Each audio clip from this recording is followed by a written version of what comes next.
நிகழ்ச்சியில் அடுத்த பகுதியாக வரவிருப்பது பல்லாண்டு வாழ்ந்திட. அன்பு நேயர்களே, காலை வணக்கம். உங்கள் அனைவரையும் சந்திப்பதில் மிக்க மகிழ்ச்சி.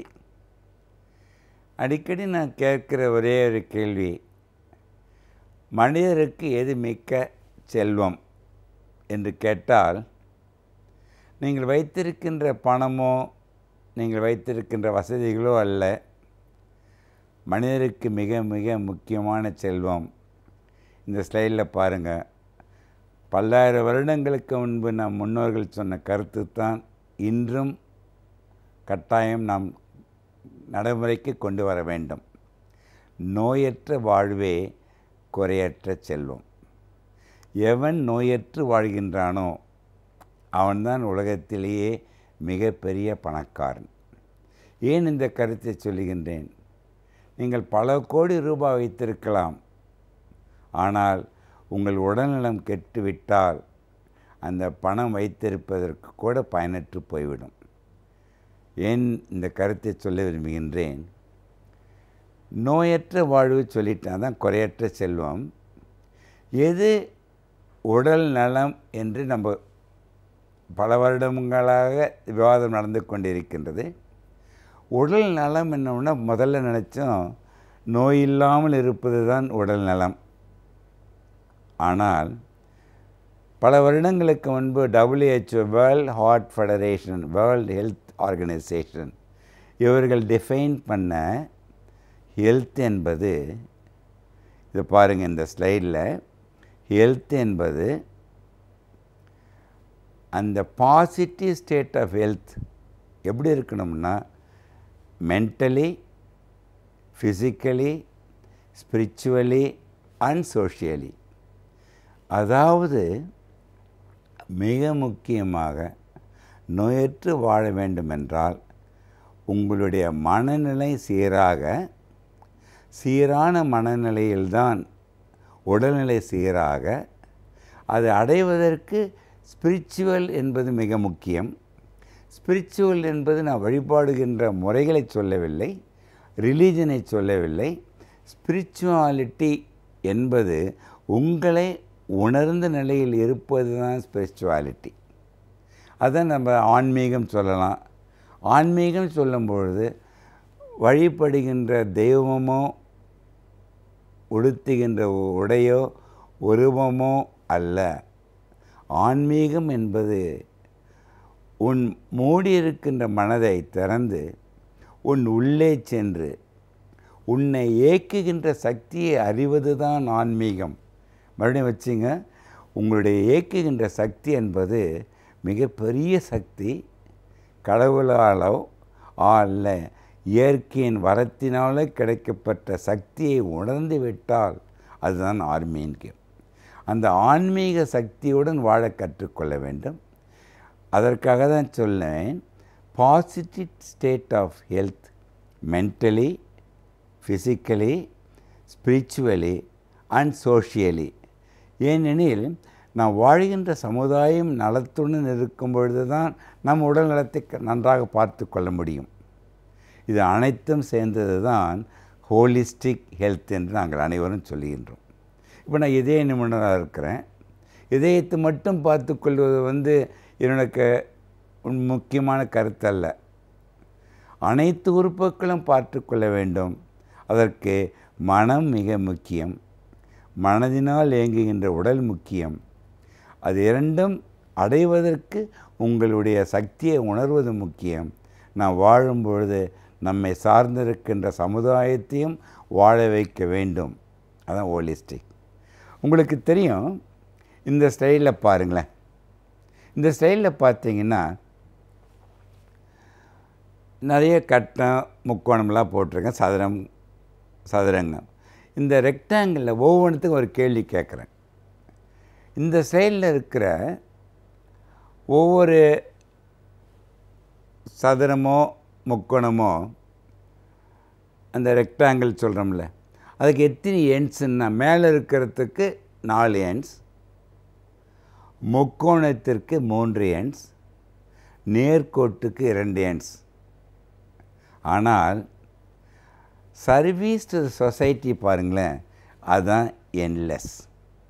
ஸோ சொசைட்டின்றது முக்கியமானது. இப்போ நம்ம கலைஞர் டிவியில் பாருங்கள், நம்ம வாழ்ந்திருக்கின்ற ஒவ்வொருவரையும் பாருங்கள், எவன் ஒருவன் சர்வீஸ் டு சொசைட்டி என்பதற்கு என்லெஸ்ஸாக ஈடுபடுகின்றானோ அதற்கு ஒரு எண்டு கிடையாது, முடிவு கிடையாது. அந்த நிலையில் நாம் வாழ வேண்டும். அப்படி வாழும்பொழுது நம் சமுதாயம் உடல்நலத்துடன் அமைதியாக நம்மை வாழ வைக்கின்ற சமுதாயத்தை நாம் வாழ வைத்தால் நாம் அனைவரும் நன்றாக வாழ முடியும். ஏன்னா சமுதாயத்தை விட்டு ஒரு தனித்து வாழ முடியாது. நம்மளாம் வந்து என்னென்னா சோஷியல் அனிமல்ஸ்ன்னு பேர். நம்ம சொசைட்டியில் வாழும்பொழுது ஒருவரை ஒருவர் சார்ந்து வாழ்வதும் ஒருவருக்கு ஒருவர் வாழ்வது தான் கட்டாயம். அதுதான் ஆறவே படைத்த மனிதனுக்கு கிடைத்த ஒரு பெரிய வரமாக நினைக்கின்றேன். ஞாபகம் வைத்துக் கொள்ளுங்கள். சரி, இப்போ அடுத்த ஸ்லைடை பாருங்களேன். இந்த அடுத்த ஸ்லைடில் இதயம் காக்க என்ற புஸ்தகத்தை பல வருடங்களுக்கு போட்டேன். அது காக்க காக்க இதயம் காக்க இப்போ உலகத்தில் எல்லா இடத்துலையும் கிடைக்குது. அந்த இதயம் காக்க அந்த புஸ்தகம் வந்து நம்ம கலைஞர் சீஃப் மினிஸ்டராக இருக்கும் பொழுது அதை வெளியிட்டேன். தளபதி அவர்கள் தான் வெளியிட்டார்கள், பேராசிரியர் கமலஹாசன் அனைவரும் சேர்ந்து. இந்த புஸ்தகம் வந்து உங்களுக்கு சொன்ன மகிழ்ச்சி அடைவீர்கள். தமிழக அரசு இதுக்கு சிறந்த புத்தகம் என்ற பரிசும் எனக்கு கொடுத்தார்கள். அவர்கள் கொடுத்த அந்த 30,000 கூட ஏழை மாணவர்களுக்கு பயன்படுத்துகிறேன். இந்த புஸ்தகம் விற்பதால் எனக்கு கிடைக்கின்ற ராயல்ட்டி கூட, நானும் பிரியா சொக்கலிங் எழுதின இந்த புஸ்தகத்தை, அந்த ராயல்ட்டிக்கு கூட ஏழை நோயாளிகளுக்கும் ஏழை மாணவர்களுக்கும் படிப்பதற்காக. அது தொடர்ச்சியாகத்தான் ஆங்கிலத்தில் மைண்ட் யுவர் ஹார்ட்னு போட்டேன். இந்த அடுத்த ஸ்லைடை பாருங்கள். அந்த மைண்ட் யுவர் ஹார்ட் எல்சிவேர் என்ற கம்பெனி போட்டது. இப்போ 3வது எடிஷன் அவர்களுடன் சேர்ந்து ஆகாஷ் என்ற கம்பெனி போன வாரம் தான் வெளியிட்டேன். மைண்ட் யுவர் ஹார்ட் என்று ஒன்று வைத்து கொண்டால் எவன் மனதை சீராக வைத்து கொண்டார்களோ அவர்கள் பல்லாண்டு 100 வருடம் கடந்து வாழ முடியும் என்று மாற்று கருத்து கிடையாது. ஒரு நேயர் கேட்டார், என்ன சொக்கலிங்க இதயம் காக்க புஸ்தகம் போட்டிருக்கிய, நுரையீரல் காக்க, மூளை காக்க, இல்லட்ட கல்லீரல் காக்க அப்படின்னு கேட்கலாம். எவனொருவன் இதயத்தை காப்பாற்றி கொள்ள தன் தகுதியை வலிமைப்படுத்தி கொள்கிறானோ அந்த மனிதன் உடலில் உள்ள எல்லா உறுப்புகளும் காப்பாற்றுகின்ற சக்தியும் பெறுகின்றான் என்பதில் மாற்று கருத்து இல்லை. நம் சமூகத்தில் நடக்கும் பல நிகழ்வுகளில் நாம் கொள்ளத்தக்கவை எவை, தள்ளத்தக்கவை எவை என்பதை பற்றி ஒவ்வொரு நாளும் நம்மிடையே பகிர்ந்து கொண்டு வருகிறார் எழுத்தாளர் மனுஷபுத்திரன் அவர்கள். இன்றைக்கு என்ன சமூக பிரச்சனையை நம் கண்முன் கொண்டு வந்திருக்கிறார் என்பதை கவனிக்கலாம். நிகழ்ச்சியில் அடுத்த பகுதியாக வரவிருப்பது தீதும் நன்றும்.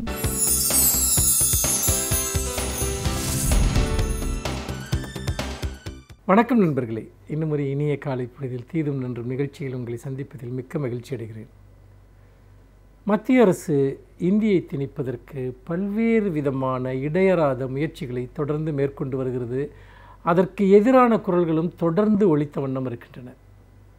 இந்த இந்தி திணிப்பு என்பதை இதற்கு முந்தைய அரசுகளை விட மிக மூர்க்கமாக இன்றைக்கு ஆளக்கூடிய பாஜக அரசு மாநிலங்களின் மீது, அதுவும் இந்தி பேசாத மாநிலங்களின் மீது திணித்து வருகிறது. எங்கெங்கெல்லாம் வாய்ப்புகள் இருக்கிறதோ, எங்கெங்கெல்லாம் அதற்கான ஒரு வழிமுறைகள் இருக்கிறதோ அங்கெல்லாம் மிக தீவிரமாக இந்த இந்தி திணிப்பை மத்திய அரசு மேற்கொண்டிருக்கிறது. சமீபத்தில் பாராளுமன்றத்தில் பேசிய பாஜகவினுடைய தமிழகத்தைச் சேர்ந்த தலைவர்களில் ஒருவரான இல கணேசன் கண்டிப்பாக இந்தியை எல்லோரும் கற்றுக்கொள்ள வேண்டும், இந்தியை ஒரு கட்டாயமாக்க வேண்டும் என்கிற ஒரு கருத்தை பாராளுமன்றத்தில் பேசினார். அது மிகவும் சர்ச்சைக்குரிய ஒரு கருத்தாக பெருமளவிற்கு விவாதிக்கப்பட்டது. இந்த சூழ்நிலையில்தான் இப்போது மத்திய அரசு இன்னொரு உத்தரவை வழங்கியிருக்கிறது. அதாவது விமானங்களில் ஆங்கில நாளிதழ்களோடு கண்டிப்பாக இந்தி நாளிதழ்கள் இருக்க வேண்டும் என்கிற ஒரு உத்தரவை மத்திய அரசு பிறப்பித்திருக்கிறது. எதற்காக இந்தியா முழுக்க பறக்கக்கூடிய விமானங்களில் ஹிந்தி நாளிதழ்கள் இருக்க வேண்டும் என்பதற்கான தர்க்கரீதியான காரணங்கள் எதுவுமே இல்லை. ஏனென்று கேட்டால் இந்தியாவிலேயே இந்தி பேசக்கூடிய மக்கள் மொத்தமே ஒரு 25% பேர் தான் இருக்கிறார்கள். அப்படிப்பட்ட ஒரு சூழ்நிலையில் எதற்காக இந்தியிலான ஒரு செய்தித்தாளை எல்லா இடங்களிலும் வைக்க வேண்டும் என்பது ஒரு முக்கியமான கேள்வி. ஏனென்றால் ஏற்கனவே இந்த இருமொழி கொள்கை என்பது ஆங்கிலமும் இந்தியும் மட்டும் என்பது விமான நிலையங்களில் அதனுடைய அறிவிப்புகளில் பயன்படுத்தப்பட்டு வருகிறது. ஆனால் நீங்கள் நம்முடைய உள்ளூர் விமான நிலையங்களை எடுத்துக்கொள்ளுங்கள். இப்பொழுது மதுரைக்கும் சென்னைக்கும் இடையே, அல்லது ஒரு கோவைக்கும் சென்னைக்கும் இடையே, அல்லது ஒரு திருச்சிக்கும் சென்னைக்கும் இடையே பறக்கக்கூடிய விமானங்கள் எடுத்துக்கொள்ளுங்கள். அதில் பறக்கக்கூடியவர்களில் பெரும்பாலானோர் உள்ளூர் பயணிகள். இதை நான் வெளிப்படையாக பார்க்க முடியும். இன்னொன்று, ஒரு காலத்தில் விமான பயணம் என்பது அது மிகவும் வசதி படைத்தவர்களுக்கான ஒன்றாக இருந்தது. ஆனால் இப்போது நீங்கள் பார்த்தீர்கள் என்றால் விமான பயணங்கள் என்பது மத்தியதர வர்க்கத்தினரும் பயன்படுத்தத்தக்க வகையில் இன்றைக்கு அது மிகவும் எளிமையாகிவிட்டது. அப்படிப்பட்ட ஒரு சூழ்நிலையில் நீங்கள் நிறைய விமானங்களில் நீங்கள் அதுவும் உள்ளூர் விமானங்களில் பறக்கக்கூடியவர்களை பார்த்தால் பெரும்பாலும் அவர்கள் உள்ளூர் வணிகர்களாக இருப்பார்கள், அல்லது வயோதிகர்கள், அல்லது சுற்றுலா செல்லக்கூடியவர்கள், குடும்பமாக செல்லக்கூடியவர்கள், இப்படி ஏராளமானோரை தினமும் பார்க்க முடிகிறது. கிட்டத்தட்ட நாம் ரயில்களில் பார்க்கக்கூடிய மக்கள் இன்றைக்கு விமான நிலையங்களிலும் இருப்பது என்பதை நம்மால் பார்க்க முடிகிறது. ஆனால் அவர்களுக்கு புரியாத ஒரு மொழியில் நிறைய பேருக்கு ஆங்கிலமும் தெரியாது, இந்தியும் தெரியாது என்கிற சூழல் இருக்கிற ஒரு இடத்தில் நீங்கள் இந்தியையும் ஆங்கிலத்திலும் மட்டுமாக அறிவிப்புகளை விமானங்களில் செய்வதே தவறு என்பதுதான் ஒரு முக்கியமான நிலைப்பாடு. அதையே மாற்ற வேண்டும் என்கிற கோரிக்கை வைக்கப்பட்டு கொண்டிருக்கிறது. தமிழிலும் அந்த அறிவிப்புகள் செய்யப்பட வேண்டும் என்று. ஏனென்றால் நீங்கள் பொதுவாக ஒரு பல நாடுகளில், முக்கியமாக சிங்கப்பூர் அல்லது மலேசியா, இலங்கை போன்ற நாடுகளில் கூட அங்கு தமிழர்கள் பெருவாரியாக இல்லாவிட்டால் கூட அங்கு தமிழுக்கு சமமான அந்தஸ்து அளிக்கப்படுகிறது. அங்கே இருக்கக்கூடிய விமானங்களில் எல்லாம் அறிவிப்புகள் தமிழில் செய்யப்படுகின்றன. அவர்கள் ஆங்கிலம், இப்போ மலேசியாவுக்கு சென்றால் ஆங்கிலம், மலாய் ஆகியவற்றோடு தமிழிலும் செய்கிறார்கள். ஆனால் இங்கு என்ன பிரச்சனை என்று சொன்னால், இவ்வளவு கோடி மக்கள் தமிழர்கள் வாழக்கூடிய ஒரு மாநிலத்தில் அந்த மாநிலத்திற்குள்ளாக பறக்கக்கூடிய விமானங்களில் கூட தமிழுக்கு இடம் கிடையாது. ஆனால் ஹிந்தியை கட்டாயமாக புகுத்த வேண்டும் என்று அவர்கள் பிடிவாதம் செய்கிறார்கள். இதற்கு பின்னால் இருக்கக்கூடிய ஒரு அரசியல் என்பது மிக தெளிவானது. ஹிந்தியை எல்லா இடங்களிலும் நீக்கமற நிறைய செய்வது, தவிர்க்க முடியாத ஒன்றாக மாற்றுவது. உங்களுக்கு ஹிந்தி தெரியாவிட்டாலும் உங்கள் முன்னால் ஹிந்தி செய்தித்தாள்கள் இருக்கும். இதனுடைய பயன்பாடு என்பது என்ன? இதற்காக அரசு செலவழிக்கக்கூடிய தொகை என்பது என்ன? இதையெல்லாம் நாம் பார்க்கிற போது எவ்வளவு தூரம் மூர்க்கமாக இந்த அரசு செயல்பட்டு கொண்டிருக்கிறது என்பதை நாம் பார்க்க வேண்டியிருக்கிறது. நிச்சயமாக நண்பர்களே, தமிழ் என்பது விமானங்களில் அறிவிப்புகளில் பயன்படுத்தப்பட வேண்டும் என்கிற கோரிக்கையை நாம் முன்வைப்பதற்கு இதுதான் சரியான தருணம். இந்த இடத்தில் தான் நீங்கள் ஒரு அரசு தொடர்பு மொழியாக இந்தி இருக்க வேண்டும் என்கிற கோரிக்கையை பலரும் முன்வைக்கிறார்கள். அதாவது மாநில அரசுகளுக்கும் மத்திய அரசுக்கும் இடையே இருக்கக்கூடிய தொடர்புகளில் ஹிந்தி இல்லாதது ஒரு பெரிய குறையாக இருப்பது போன்றும், அல்லது ஒரு பொதுமொழி இல்லாதது ஒரு பெரிய குறைபாடாக இருப்பது போன்றும் அவர்கள் பேசுகிறார்கள். ஆனால் இது ஏதாவது ஒரு அர்த்தம் இருக்கிறதா? ஆங்கிலத்தில் நீங்கள் பரிவர்த்தனைகளை செய்வதற்கு விருப்பம் இல்லாவிட்டால் அந்தந்த மாநில அரசுகளுக்கு அந்தந்த மாநில மொழியிலேயே நீங்கள் கடிதங்கள் எழுதலாமே. அப்படி அந்தந்த மாநில மொழியிலேயே நீங்கள் கடிதங்கள் எழுதுவதற்கு ஒரு அரசிற்கு என்ன செலவாகிவிடும்? கூடுதலாக ஒரு மொழிபெயர்ப்பாளருக்கு நீங்கள் ஊதியம் தர வேண்டியிருக்கும். ஒவ்வொரு மாநிலத்திற்கும் ஒரு மொழிபெயர்ப்பாளரை நீங்கள் நியமிக்க வேண்டியிருக்கும். அதே போல் தமிழகத்திலிருந்து மத்திய அரசுக்கு செல்லக்கூடிய கடிதங்களை நாம் தமிழில் அனுப்பினால் அதை அவர்கள் அங்கு இந்தியிலோ ஆங்கிலத்திலேயோ மொழிபெயர்த்துக் கொள்வதில் அவர்களுக்கு என்ன பிரச்சனை இருக்கிறது? ஆனால் எல்லா மொழிகளையும் சமமாக பாவிக்க வேண்டும் என்கிற உணர்வு மத்திய அரசிற்கு இல்லாத காரணத்தினால் மிக தீவிரமாக, மிக கடுமையாக அவர்கள் இந்த இந்தி திணிப்பில் அவர்கள் ஈடுபட்டிருக்கிறார்கள். இது பிராந்திய மொழிகளினுடைய உரிமைகளை பறிப்பது மட்டுமல்ல, கொஞ்சம் கொஞ்சமாக பிராந்திய மொழிகளை பயன்பாட்டிலிருந்து நீக்குவது. அப்படி பயன்பாட்டிலிருந்து நீக்குவதன் வழியாக ஹிந்தி ஒன்றுதான் எல்லா இடங்களிலும் பேசுகிற மொழியாக, புழங்குகிற மொழியாக மாற்றப்பட வேண்டும் என்பதில் மத்திய அரசு மிகவும் உறுதியாக இருக்கிறது என்பது தெளிவாக தெரிகிறது. நண்பர்களே, நாம் இந்த இடத்தில் இன்றைக்கு இந்தியா முழுக்க எழுந்து வரக்கூடிய இந்த இந்திய எதிர்ப்பு போராட்டங்கள் என்பது மத்திய அரசு இவ்வளவு காலமாக கடைபிடித்து வந்த மொழிக் கொள்கைக்கு எதிரான ஒரு மிகப்பெரிய ஒரு எழுச்சியாக நடைபெற்று கொண்டிருக்கிறது. இன்றைக்கு இந்தி பேசாத மாநிலங்கள் அனைத்தும் இந்த இந்தி திணிப்பிற்கு எதிராக குரல் கொடுக்கின்றன என்று சொன்னால் அது உண்மையிலேயே தமிழகத்தில் நாம் போட்ட விதை இன்றைக்கு பல இடங்களிலும் பரவிக்கொண்டிருக்கிறது என்பதை தான் பார்க்க முடிகிறது. மீண்டும் ஒரு மிகப்பெரிய இந்திய எதிர்ப்பு போர் அது தமிழகத்திலிருந்து அன்று நடந்தது, இன்று இந்தியாவின் பல மாநிலங்களிலிருந்து நடக்கப் போகிறது என்பதைத்தான் இதுபோன்ற திணிப்பு முயற்சிகள் நமக்கு உணர்த்துகின்றன. மீண்டும் இன்னும் ஒரு புதிய சிந்தனையோடு உங்களை சந்திக்கிறேன். நன்றி, வணக்கம். ஒரு துறையை சார்ந்த வல்லுநர் அந்த துறையை பற்றி அவருடைய அனுபவங்களை நம்மிடையே பகிர்ந்து கொள்ளும் பொழுது அவற்றை கேட்பதற்கு சுவாரஸ்யமாக இருப்பதோடு நம்முடைய வாழ்க்கைக்கும் பயனுள்ளதாக அமைகிறது. அந்த வகையில் இன்றைக்கு நாம் சந்திக்கவிருக்கும் சிறப்பு விருந்தினர் எந்த துறையிலிருந்து வந்து என்ன பயனுள்ள தகவல்களை நம்மிடையே பகிர்ந்து கொள்ள இருக்கிறார் என்பதை கவனிக்கலாம். நிகழ்ச்சியில் அடுத்த பகுதியாக வரவிருப்பது சிறப்பு விருந்தினர்.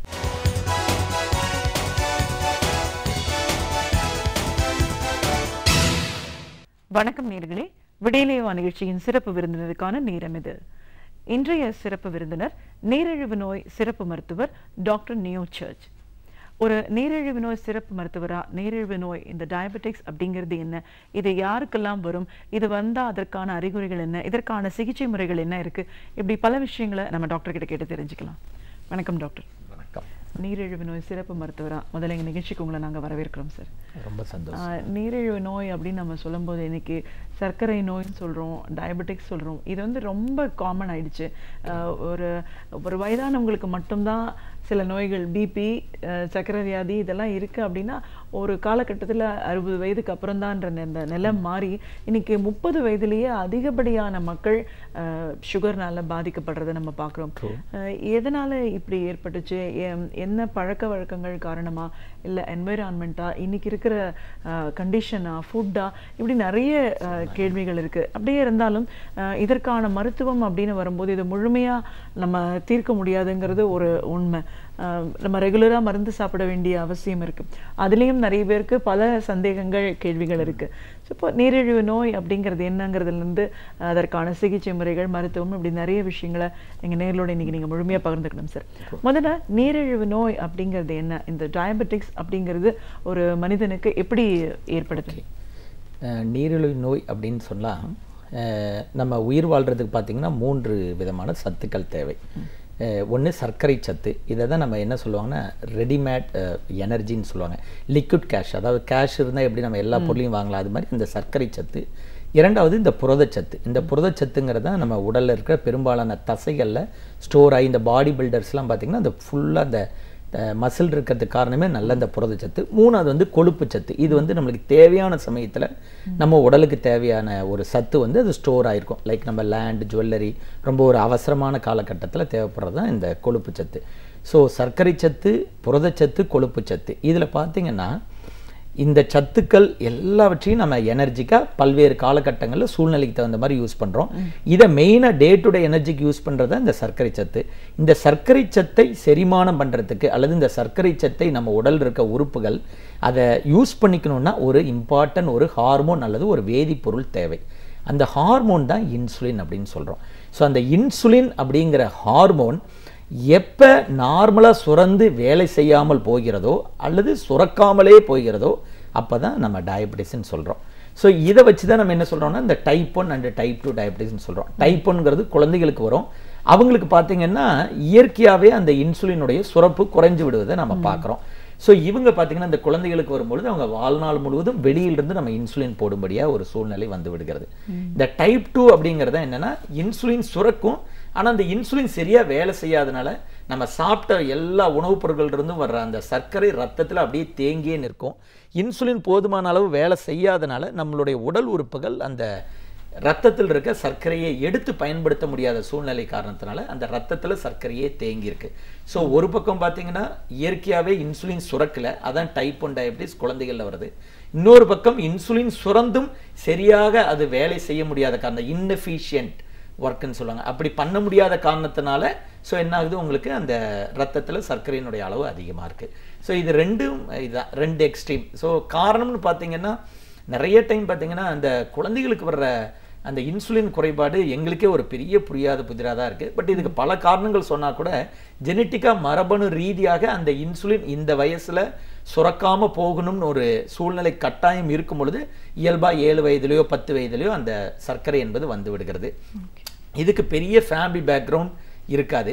ஆனால் இந்த டைப் 2 டயபெட்டிஸ்ன்னு சொல்கிறோம், 40 வயசில் 45 வயசில் வர டயபெட்டிஸ், இது அப்பா அம்மாவுக்கு இருக்கும் பொழுது இவங்களுக்கு வர்றதுக்கான வாய்ப்புகள் அதிகமாக இருக்குது. டைப் 2 டயபெட்டிஸ் கூட பார்த்திங்கன்னா இந்த வேகமான ஒரு வாழ்க்கை முறை, அப்புறம் உணவுகள், நிறைய அதிக கலோரி சத்துடைய உணவுகள் சாப்பிடுவது, உடல் பருமனாக இருப்பது, வேலை செய்யும் நேரங்கள்லாம் குறைவாக இருப்பது, ஸோ இந்த காரணங்களால் இந்த டைப் 2 டயபெட்டிஸ்ங்கிறது வருது. ஓகே.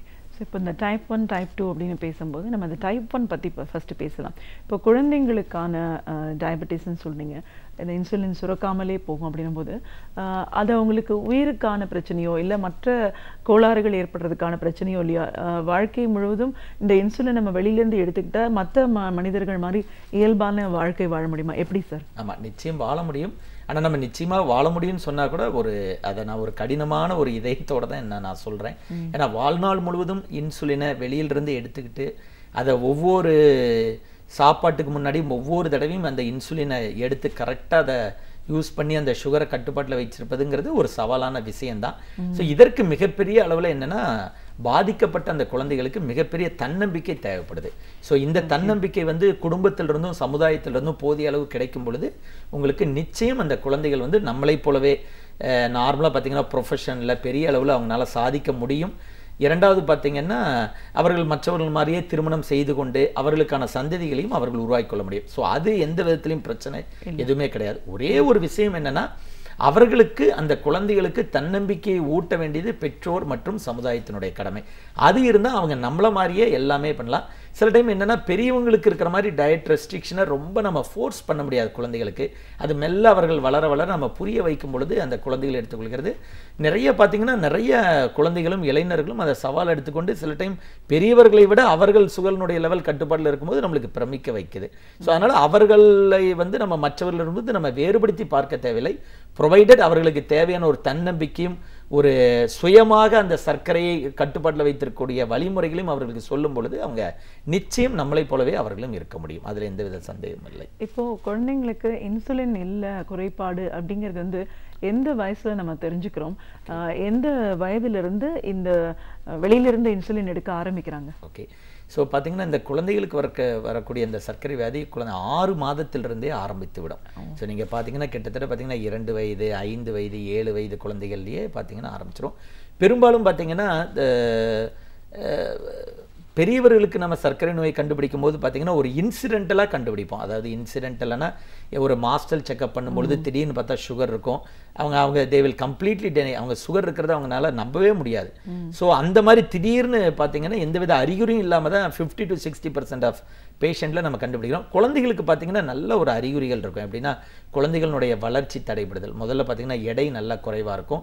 நைட் அடிக்கடி அந்த குழந்தை யூரின் போகிறதுலேயே நம்ம கண்டுபிடிச்சலாம். ஸோ அடிக்கடி யூரின் சிறுநீர் போயிட்டு இருந்ததுன்னா ஒன்று குழந்தைகளுக்கு யூரின் இன்ஃபெக்ஷன், யூரினில் கிருமி இருக்கலாம், அல்லது நம்ம டயபெட்டிஸை ரொம்ப ஸ்ட்ராங்காக நம்ம அதை கன்சிடர் பண்ணணும்.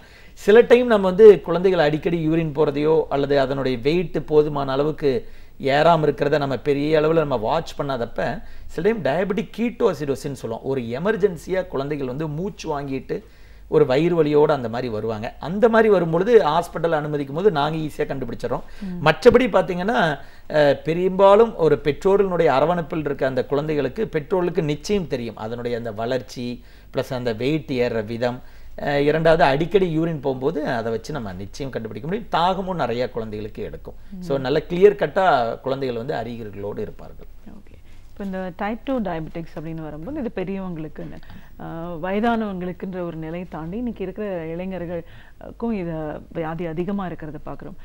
இப்போ இந்த டயபெட்டிக்ஸ் பற்றி சொல்லுங்கள். இது எப்படி ஏற்படுது? இதுக்கு நம்ம எப்படி நம்ம கண்டுபிடிக்கிறோம்? கண்டுபிடிச்ச உடனே நம்ம செய்ய வேண்டிய விஷயம்?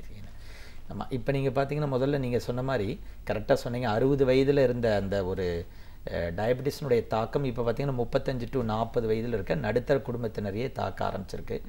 இதில் என்ன ஒரு பெரிய நம்மளுக்கு ஒரு பெரிய சவாலான விஷயம் என்னென்னா 40 வயதில் ஒருவரை சர்க்கரை நோய் தாக்கும் பொழுது ஒரு 10 வருடத்தில் அவங்களுடைய உடல் உறுப்புகள் ஏதாவது பாதிப்புக்குள்ளாகும் போது அவங்க மெயினாக அப்போ தான் இந்த ப்ரைம் ஏஜில் இருப்பாங்க. 50 வயதுங்கிறது மிகப்பெரிய ஒரு குடும்பத் தலைவர் போஸ்ட்டில் இருப்பாங்க. அப்போ அந்த உடல் உறுப்புகள் பாதிக்கும் பொழுது பார்த்திங்கன்னா அதனுடைய பாதிப்பு குடும்பத்தை மட்டும் இல்லை, குறிப்பாக பார்த்திங்கன்னா நாட்டையே வந்து ஒரு பெரிய ஒரு பொருளாதார சிக்கலுக்கும் நம்ம ஆளாக வேண்டிய ஒரு சூழ்நிலை வருது. ஸோ அதனால் என்ன பெஸ்ட் என்னன்னு பார்த்தீங்கன்னா எவ்வளோ ஏர்லியராக நம்ம ரத்தத்தில் சர்க்கரை நோயை கண்டுபிடிக்கிறோமோ அவ்வளோ ஏர்லியராக நல்லது. நார்மலாக பார்த்திங்கன்னா வெறும் வயிற்றில் ஒரு சுகர் சாப்பிட்டு 2 மணி நேரம் கழித்து ஒரு சுகர் பண்ணுவோம். ஆனால் இதை விட பெஸ்ட்டு டெஸ்ட் என்னென்னா ஜிடிடின்னு சொல்லுவோம்.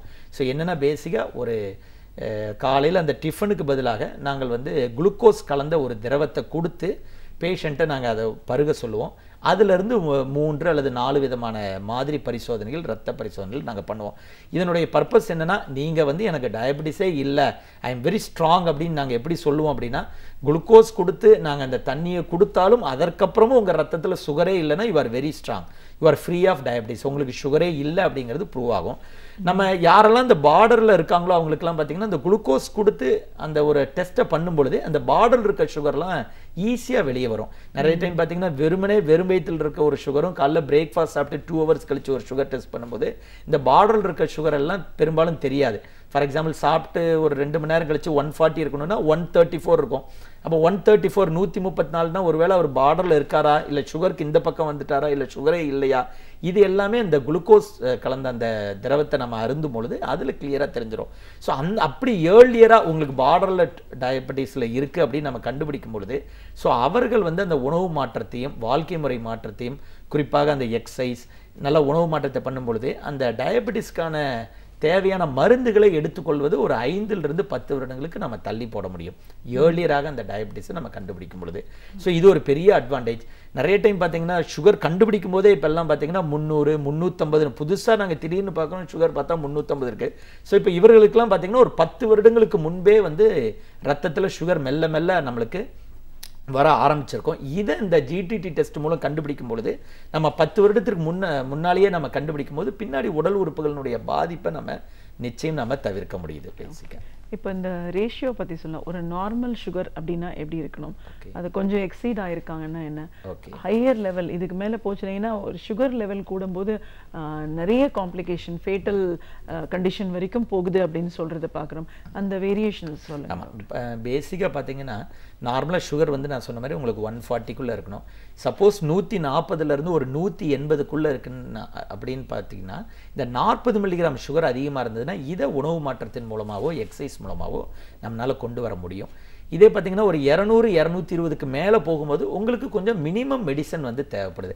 நிறைய பேருக்கு என்னென்னு பார்த்தீங்கன்னா அந்த மெடிசன் எடுக்கிறதே வந்து ஒரு பயப்படுறாங்க. அதாவது என்னென்னா அந்த மெடிசன் எடுத்துக்கிட்டால் நிறைய டைம் கிட்னி ப்ராப்ளம் வந்துருமோ அல்லது ஹார்ட் ப்ராப்ளம் வந்துருமோங்கிற ஒரு பயம் மக்களுடைய மனதில் இருக்குது.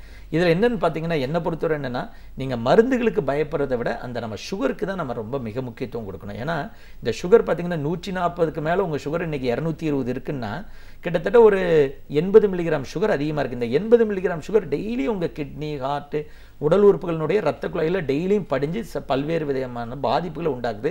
இது அன்னன்னைக்கு நடக்கிற பாதிப்புகள் எதுவுமே நம்மளுடைய அறிவுக்கு எட்டாது, எந்த அறிகுறி எதுவுமே இருக்காது. அதனால நிறைய பேர் 220 சுகர்லாம் பார்த்தீங்கன்னா இந்த மெடிசன் எடுக்கிறதுக்கு பயந்துட்டு அவங்க ரொம்ப தள்ளி போடுவாங்க. டாக்டர் ஒரு 2 months டைம் கொடுங்க, நான் கொஞ்சம் வாக்கிங் டயட்டில் வந்து நான் கண்ட்ரோல் பண்ணிட்டு வருவாங்க. அடுத்த 2 monthsல பார்த்தீங்கன்னா அப்படி இப்படி ரொம்ப கஷ்டப்பட்டு ஒரு 200 வருவாங்க. இல்லை டாக்டர் இன்னொரு 2 months கொடுங்கம்பாங்க. ஸோ இது அப்படியே பார்த்தீங்கன்னா ஒரு 1 year 2 yearல இந்த 200 220 இருக்கும்போது நம்மளை அறியாமையே நம்மளுடைய உடல் உறுப்புகளுக்கு இந்த சர்க்கரைக்கு நம்ம இரையாக்குற மாதிரி ஒரு சூழ்நிலை வந்துருக்குது. ஸோ இதுக்கு பெஸ்ட் ஐடியா என்னன்னா, சில பேர் சொல்லுவாங்க நான் 4 கிலோமீட்டர் நடக்கிறேன், இல்லை முதல்ல வந்து உங்களால் நடக்க முடியுமா இல்லையா, முதல்ல இன்னைக்கு இருக்கிற காலகட்டத்தில் லைஃப் ஸ்டைல் ரொம்ப டஃப்பாக இருக்குது எல்லாருக்கும். அப்போ நீங்கள் முடிவு பண்ணிக்கணும். அதாவது இந்த டயபெட்டிஸ்க்கு நம்ம கண்டிப்பாக 4 கிலோமீட்டர் நடந்தால் நல்லது தான். ஆனால் 4 கிலோமீட்டர் நடக்கிறேன்னு சொல்லிட்டு மாதத்தில் 5 நாள் மட்டும் நடந்துட்டு அந்த சுகர் அதிகமாக வச்சுட்டு மெடிசனும் எடுக்காமல் அடுத்த ஒரு நெக்ஸ்ட் மந்த் ஒரு 10 days எடுத்துகிட்டு மெடிசன் எடுக்காமல் இப்படி ஒரு குளறுபடிகள் பண்ணுறதை விட என்னுடைய லைஃப் ஸ்டைலுக்கு வாக்கிங் போகிறதுக்கு டைமே இல்லைங்கிற பட்சத்தில் அட்லீஸ்ட் ஒரு மினிமம் மெடிசன் எடுத்தாவது டெய்லியும் ஒரு 140 150 மில்லிகிராம் சுகர் லெவல் கொண்டு வரும்போது அந்த சுகர் உறுப்புகளில் படிய விடாமல் நம்ம தடுத்துடலாம். பேசிக்காக ஃப்ராங்காக ஒரு 300 350 சுகர் வரும்பொழுது உணவு மாற்றம் வாழ்க்கை முறை மாற்றத்தோடு சேர்ந்து இல்லாமல் கொஞ்சம் நம்ம மாத்திரைகளும் நிச்சயம் எடுத்துக்கணும். சிலருக்குலாம் 400க்கு மேலே இருக்கும்பொழுது பார்த்தீங்கன்னா இட்ஸ் குவைட் அப்வியஸ். 400க்கு மேலே சுகர் இருக்குன்னா உடம்புல சுரக்கிற இன்சுலினுடைய அளவு பெருமளவு குறைஞ்சிருச்சுன்னு அர்த்தம். ஸோ நீங்கள் பார்த்தீங்கன்னா ஒரு நாளைக்கு ஒரு 150 யூனிட் இன்சுலின் நம்ம பாடியில் சுரக்கணும்னா 400 450 இருக்குன்னா கிட்டத்தட்ட 100 120 யூனிட் கிட்ட அவங்க உடம்புல சுரப்பு குறைஞ்சிருச்சுன்னு அர்த்தம். ஸோ அந்த மாதிரி பர்சன் அவங்களுக்கு வந்து வெறும் மாத்திரைகள் மட்டும் பலன் அளிக்காது. அப்போ டெஃபினட்டாக நம்ம இன்சுலின் நம்ம வெளியிலிருந்து எடுத்துக்கிட்டோம்னா நிச்சயம் அந்த சுகர்னுடைய அளவை நம்ம கண்ட்ரோல் பண்ணலாம். ஸோ 3 விதமான மாதிரிகள். பார்டர் லைன் சுகரை நிச்சயம் உங்களால் முடிகிற பட்சத்தில் நிச்சயம் அந்த வாக்கிங் அண்டு டயட் மாற்றத்தில் கொண்டு வாங்க. ஒரு மாடரேட் அமௌண்ட் ஆஃப் சுகர் மிதமான சுகரை மாத்திரைகளில் கண்ட்ரோல் பண்ணலாம். அதிக அளவு சுகருக்கு நம்ம இன்சுலின் எடுத்துக்கொள்றதுல எந்தவித தயக்கமும் இருக்கக்கூடாது நிச்சயம். இன்னைக்கு ஒரு சுகர் பேஷண்ட்ஸ், ஒரு நீரிழிவு நோயால் பாதிக்கப்பட்டவங்களுக்கு மற்ற உறுப்புகளும் பாதிக்கப்படக்கூடிய ஒரு சூழல் இருக்கிறத நம்ம பார்க்குறோம். இப்போ கண்ணு சரியா தெரியாம போகுது, கண்ணில் தண்ணி வருதுன்னா சுகர் செக் பண்ணுங்கன்னு சொல்றாங்க. இன்னும் ஹார்ட் ப்ராப்ளம் பொறுத்த வரைக்கும் சுகர் பேஷண்ட்ஸுக்கு வந்து அந்த பெயினே தெரியறதில்ல, அட்டாக் வரும்போது தான் தெரியும். ஸோ இப்போ இந்த டயபெட்டிஸ் மற்ற உறுப்புகளை எப்படி பாதிக்குது? நான் ஏற்கனவே நான் சொன்ன மாதிரி ஒவ்வொரு நாளும் உங்களுடைய சர்க்கரை வந்து ரத்தத்தில் 140ங்கிற அளவில் இருக்கணும். பெரும்பாலும் பார்த்தீங்கன்னா நம்ம மக்கள் ஒரு 2 மிக முக்கியமான தவறு பண்ணுறாங்க. ஃபர்ஸ்ட் மோஸ்ட் இம்பார்ட்டன்ட் என்னென்னா, அவங்கள பொறுத்தவரை நான் மெடிசன் எடுத்துக்கொள்கிறேன், என்னுடைய உடல் நல்லா இருக்குது, எல்லா ஆக்டிவிட்டியும் பண்ணுறேன், இது மட்டுமே அவர்களுடைய உடல் நல்லா இருக்குங்கிறதுக்கு எந்த விதமான உத்தரவாதமும் இல்லை. இதுக்கு ஒரு சின்ன எக்ஸாம்பிள் சொல்ல போனால், நான் என்னுடைய குழந்தைய ஒரு பெரிய நல்ல ஒரு பெரிய ஸ்கூலில் சேர்க்குறேன். என்னுடைய குழந்தை காலையில் 7 மணிக்கே ஸ்கூலுக்கு போயிடுறாங்க, வர்றாங்க, படிக்கிறாங்க. இது மட்டுமே போதுமா? என் குழந்தை நல்லா படிச்சிருக்கா இல்லையாங்கிறது எதை வச்சு என்னால் அறிய முடியும்? எக்ஸாம்னு ஒன்று இருக்குது. அந்த எக்ஸாம்ங்கிற ஒரு சிஸ்டத்தில் என்னுடைய குழந்தை 90 95 மார்க்கிலோ வாங்கும்போது அந்த குழந்தை நல்லா படிச்சிருக்குங்கிறத அறிய முடியும். அதே மாதிரி நான் வெறுமனே மாத்திரையை எடுத்துகிட்டு இருக்கேன், டயட் ஃபாலோ பண்ணுறேன், வாக்கிங்லாம் போகிறேங்க, இதெல்லாம் ரொம்ப அருமையான விஷயம்தான். ஆனால் இது எல்லாம் சேர்ந்து ஒரு தொகுப்பாக உங்களுடைய சர்க்கரையினுடைய அளவை 140க்கு வைத்திருக்கிறதா என்பதை நீங்கள் மாதம் டெஸ்ட் பண்ணி கன்ஃபார்ம் பண்ணணும். ஸோ பெரும்பாலான டைம் அங்கே தான் நம்ம தவறோம். என்ன நடக்குது அப்படின்னு பார்த்தீங்கன்னா, இன்றைக்கி ஒரு சுகர் இருக்கும், ஸோ பார்த்தீங்கன்னா மாத்திரை எல்லாமே எடுத்து எல்லாம் கரெக்டாக இருப்பாங்க. சுகர் டெஸ்ட் பண்ணும்போது வெறும் வயிற்றில் 108, சாப்பிட்டதுக்கப்புறம் 140 இருக்கும். இது உண்மையாலுமே அருமையான சுகர். அடுத்த டெஸ்ட் பார்த்தீங்கன்னா 6 மாதம் கழிச்சு பண்ணுவாங்க. 6 மாதம் கழிச்சு பண்ணும்போது திடீர்னு 350 இருக்கும். அப்போ நம்மளுடைய குழப்பம் என்னன்னா, அந்த 6வது மாதத்தில் வந்த 350 ரியலாகவே 6வது மாதத்தில் தான் வந்ததா, 6th மந்த்தில் தான் வந்ததா, அல்லது நம்ம 6 மாதமாக டெஸ்டே பண்ணல, ஒருவேளை 6 மாதமாகவே இந்த 350 இருந்ததா அப்படிங்கிறது ரொம்ப ரொம்ப இம்பார்ட்டன்ட். ஒருவேளை 6 மாதமாக 350 இருந்து நம்ம 6 மாதமாக நம்ம கிட்டத்தட்ட 150க்கு மேலே 200 மில்லிகிராம் சுகர் ஒவ்வொரு நாளும் ஒவ்வொரு உறுப்புகளையும் நம்ம படிய விடுற மாதிரி ஒரு சூழ்நிலை வந்துடுது. அப்போ நம்ம ஒவ்வொரு மந்த்தும் டெஸ்ட் பண்ணும்போது, ஸோ இந்த மாதம் 150, நெக்ஸ்ட் மந்த் பார்க்குறீங்க 170, ஓகே வெரி குட், அதுக்கடுத்த மாதம் பார்க்குறீங்க 240, உடனே டீவியேட் ஆகும்போது அந்த ஒரு மாதத்திலே அந்த டீவியேட் ஆன சுகரை உங்களுக்கு இம்மிடியேட்டாக அதை 140க்குள்ளே கொண்டு வர்றதுக்கான ஒரு வாய்ப்பு உங்களுக்கு கிடைக்குது. 6 மாதம் 4 மாதம்னு மாறி உங்களுக்கு சுகர் டெஸ்ட்டை பார்க்கும் பொழுது எப்போ இது ஏறிச்சு அப்படிங்கிற ஒரு பெரிய தகவல் நம்மளுக்கு கிடைக்காது. அது ஒரு ரொம்ப இம்பார்ட்டன்ட். 2வது பாயிண்ட் என்னென்னா, சில பேர் மாதம் டெஸ்ட் பண்ணுவாங்க. மாதம் டெஸ்ட் பண்ணுறதுங்கிறது அன்னைத்து லெவல் தான். ஃபார் எக்ஸாம்பிள் இன்னைக்கு தேதி 1ஆம் தேதி இன்னைக்கு நம்ம சுகர் பண்ணுறோன்னா 145 இருக்குன்னா சுகர், இன்னைக்கு உங்களுடைய சுகர் 145. 2 நாளைக்கு முன்னாடி இதே 145 தான் இருக்குதா அப்படின்னா நம்மளுக்கு தெரியாது. அதுக்கு நமக்கு HbA1cங்கிற டெஸ்ட்டை நாங்கள் வலியுறுத்துறோம். இந்த HbA1cல 7ன்னு வரணும். அப்படின்னா என்ன அர்த்தம்னா, இன்னைக்கு என்னுடைய சுகர் வந்து 145 இருக்கு சாப்பிட்டதுக்கப்புறம், HbA1c 7 அப்படின்னு வந்ததுன்னா இந்த 140 அல்லது 45 லெவலில் தான் கடந்த 3 மாதமாக ஒவ்வொரு நாளும் இந்த 140 அளவுலயே இருக்குங்கிறது அந்த ஒரு சிங்கிள் டெஸ்ட்ல சொல்லும். இப்போ என்னுடைய ஒவ்வொரு நாளும் என்னுடைய சுகர் 140ல வரணும்னா நான் லேபுக்கு போய் டெய்லியும் டெஸ்ட் எடுத்து நான் 140 இருக்கான்னு பார்க்கணும். ஆனால் அதற்கு பதிலாக இந்த HbA1cங்கிற அந்த ஒண்டர்ஃபுல் டெஸ்ட்டை வச்சுட்டு அது 7க்குள்ளே இருந்ததுன்னா கடந்த 3 மாதமாகவே 140க்குள்ளே இருக்குங்கிறத தெரிஞ்சுக்கலாம். இன்னொன்று நீங்கள் சொன்னீங்க மேடம், கேட்டீங்க இந்த ஹார்ட் அட்டாக்லாம் இந்த வாமா நீங்கள் சொன்ன மாதிரி சுகர் பேஷண்ட்டுக்கு பார்த்தீங்கன்னா நிறைய பேருக்கு வந்து பெயினே இல்லாமல் நிறைய பேருக்கு ஹார்ட் அட்டாக் வரும். பெஸ்ட் என்னன்னு பார்த்தீங்கன்னா, எல்லா சுகர் பேஷண்ட்டும் நீங்கள் கண்ட்ரோலில் வச்சிருக்கிற பட்சத்தில் வருடத்திற்கு ஒரு முறை ட்ரெட்மில்னு சொல்லி ஒரு எக்ஸைஸ் ECG ஒன்று எடுத்துக்கிறது நல்லது. பெரும்பாலும் பார்த்தீங்கன்னா நம்ம ECGன்னு ஜென்ரலாக எடுப்போம். அந்த ECGங்கிறது பார்த்தீங்கன்னா நம்மளை படுக்க வச்சுட்டு எடுப்பாங்க. அப்போ உண்மையிலே வந்து அந்த படுக்க வச்சுட்டு ஹார்ட் வந்து பெரிய அளவில் ஸ்ட்ரெஸ் இல்லை அந்த ஹார்ட்டுக்கு. நார்மலாக நம்ம படுத்த நிலையில் ஓய்வான நிலையில் அந்த ஹார்ட் வந்து எப்படி இருக்குங்கிறத நம்ம பார்க்குறோம். ஆனால் உண்மையிலே ஹார்ட்டுக்கு போகிற ரத்த குழாயில் அடைப்பு இருக்காங்கிறது அந்த ஹார்ட்டுக்கு ஒரு எக்ஸசைஸ், அதாவது ஹார்ட்டுக்கு ஒரு ப்ரெஷர் கொடுக்கணும். ஸோ நம்ம ஓடும் பொழுது அதான் அந்த எக்ஸசைஸ் ட்ரெட்மில், அது நிறைய பேர் கேள்விப்பட்டிருப்பாங்க. அந்த ட்ரெட்மில் பண்ணும்போது ஓடும் பொழுது அந்த ஹார்ட் வந்து இட்ஸ் அண்டர் ப்ரெஷர். அந்த ப்ரெஷர்லையும் கூட ஹார்ட்டில் ரத்த ஓட்டம் நல்லா இருந்ததுன்னா அப்போ அந்த ட்ரெட்மில்ல உங்களுக்கு நல்லா தெரியும். ஸோ ட்ரெட்மில் உங்களுக்கு நல்லா இருக்குது, TMTன்னு சொல்லுவாங்க, அல்லது எக்ஸைஸ் ECG. அந்த ட்ரெட்மில் நல்லா இருக்கிற பட்சத்தில் ஹார்ட்டு போகிற ரத்த குழாயில் எந்தவித பாதிப்பும் இல்லைங்கிறத நம்ம அறியலாம். ஓகே, இன்னொரு சிவியாரிட்டி அப்படின்னு நம்ம பார்க்கும்போது, டயபெட்டிஸ் வந்த பேஷண்ட்ஸ் அது சரியான முறையில் கவனிக்கலை அப்படின்னும் போது விரல்களோ ஆம்பிடேஷன் அதை பார்க்குறோம். இந்த கேங்க்ரியான்லாம் சொல்கிறாங்க, அதெல்லாம் பார்க்குறோம்.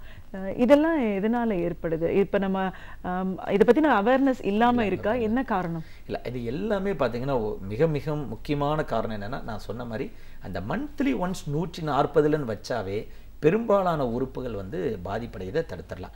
மெடிசன் எடுக்கிறாங்க, இனிப்பாக அவாய்ட் பண்ணுறாங்க, எல்லாம் குட். அந்த மாதம் 140 வைக்கணும். எப்போ 140 வைக்கலையோ, குறிப்பாக 240 250 இருக்கும்போது நான் சொன்னேன் உங்களுக்கு அந்த எக்ஸ்ட்ரா இருக்கிற 100 சுகர் எல்லா உறுப்புகளையும் படின்னு சொன்னேன். அதே மாதிரி இந்த காலில் இருக்கிற ரத்த குழாய்கள்லையும் உங்களுக்கு படிய ஆரம்பிக்குது. அப்போ காலில் இருக்கிற ரத்த குழாய்களை படிய ஆரம்பிக்கும் போது ஒரு ஸ்டேஜில் காலுக்கு போகின்ற ரத்த ஓட்டம் வந்து உங்களுக்கு தடைபடுது. Point number 1. காலுக்கு போகிற ரத்த ஓட்டம் தடைபட ஆரம்பித்த உடனே ஏதாவது உறுப்புகள் ஏதாவது ஒரு கிருமிகள் நம்மளுக்கு பாதிச்சா கூட, ஏன்னா ரத்தத்தில் தான் இந்த கிருமிகளை எதிர்த்து போராடக்கூடிய எதிர்ப்பு சக்தி இருக்குது. இப்போ அந்த ரத்த ஓட்டம் அந்த பர்டிகுலர் காலுக்கு தடைப்படும் பொழுது ஏதாவது கிருமி நம்மளை தாக்குச்சுன்னா அதை எதிர்த்து போராடக்கூடிய சக்தியை நம்ம இழந்து விடுகிறோம். இன்னொன்று பார்த்தீங்கன்னா காலுக்கு போகக்கூடிய நரம்புகள்லையும் இதே மாதிரி 240 300 இந்த சுகர் வைக்கும்போது இந்த எக்ஸ்ட்ரா சுகர் காலுக்கு போகின்ற நரம்புகளையும் பாதிக்குது. அப்போ காலுக்கு போகிற நரம்புகளை பாதிக்கும் போது என்ன ஆகுது, உங்களுக்கு உணர்ச்சி தெரியாமல் போயிடுது. அப்போ நீங்கள் பார்த்தீங்கன்னா சுகர் 250 300 இருக்கிறவங்களுக்குலாம் பார்த்தீங்கன்னா அப்போ காலில் இருக்கிற உணர்ச்சியே தெரியாது. சில பேருக்கு பார்த்தீங்கன்னா அதை ஈஸியாக நாங்கள் எப்படி கண்டுபிடிப்போம்னா, சில பேர் வந்து செருப்பு இல்லாமல் வீட்லேயே நடக்கும்போது பார்த்தீங்கன்னா அந்த தரையில் நடக்கும்போது தரையில் நடக்கிற ஃபீலிங்கே இருக்காது. பார்த்தீங்கன்னா அவங்களுக்கு வந்து ஒரு மெத்த மேலே வச்சு நடக்கிற மாதிரி ஒரு ஃபீலிங், அல்லது ஒரு பஞ்சு மேலே நடக்கிற மாதிரி ஃபீலிங். அப்படின்னா அந்த காலுக்கு போகின்ற நரம்புகள் வந்து வெகுவாக இந்த சர்க்கரை போய் பாதிச்சிருக்குன்னு அர்த்தம். இப்போ அவங்களுக்குலாம் பார்த்தீங்கன்னா ஏதாவது ஒரு சின்ன முள்ளு குத்துச்சுனாலோ அல்லது எங்கேயாவது இடிச்சாங்கனாலோ இமீடியட்டாக இப்போ நம்மளுக்கு ஏதாவது அடிபட்டுதுன்னா உடனே நம்ம என்ன பண்ணுவோம், காலை வந்து உடனே ரியாக்ஷனில் காலை உடனே அதிலிருந்து அப்புறப்படுத்த பார்ப்போம். இவங்க வந்து என்ன அடிபட்டாலும் அந்த கால் வந்து தெரியாது. அப்போ அந்த பர்டிகுலர் ஃபாரின் படி ஏதாவது ஆணியோ அல்லது வாட்டவர் இட் இஸ் எந்த பொருளோ உள்ளே போகிறதுக்கு வாய்ப்பு இருக்குது. அப்போ இவங்களுக்கு உணர்ச்சி இல்லாத காரணத்தினாலும் ரத்த ஓட்டம் இல்லாத காரணத்தினாலும் என்ன ஆகுது, உங்களுக்கு அந்த கால்கள் பாதிப்புள்ளாகுது. அதை சரியாக ஏர்லியராக நம்ம அக்ரெசிவாக ட்ரீட் பண்ணாதப்ப நம்ம அந்த காலை வந்து நம்ம எடுக்கும்படியான சில சூழ்நிலை வருது. பட் இதுக்கு எல்லாமே காரணம் எவ்ரி மந்த் டெஸ்ட் எடுத்து சுகரை 140 வைக்கும்போது இதற்கான பெரிய அந்த ஒரு பாதிப்பை நம்ம தடுக்க முடியும் நம்மளால. அடிப்படையில் அந்த 140ங்கிறது வந்து கண்டிப்பா 140ங்கிறது மேஜிக் நம்பர். அதை சொல்லுங்க, 140ங்கிறது மேஜிக் நம்பர்.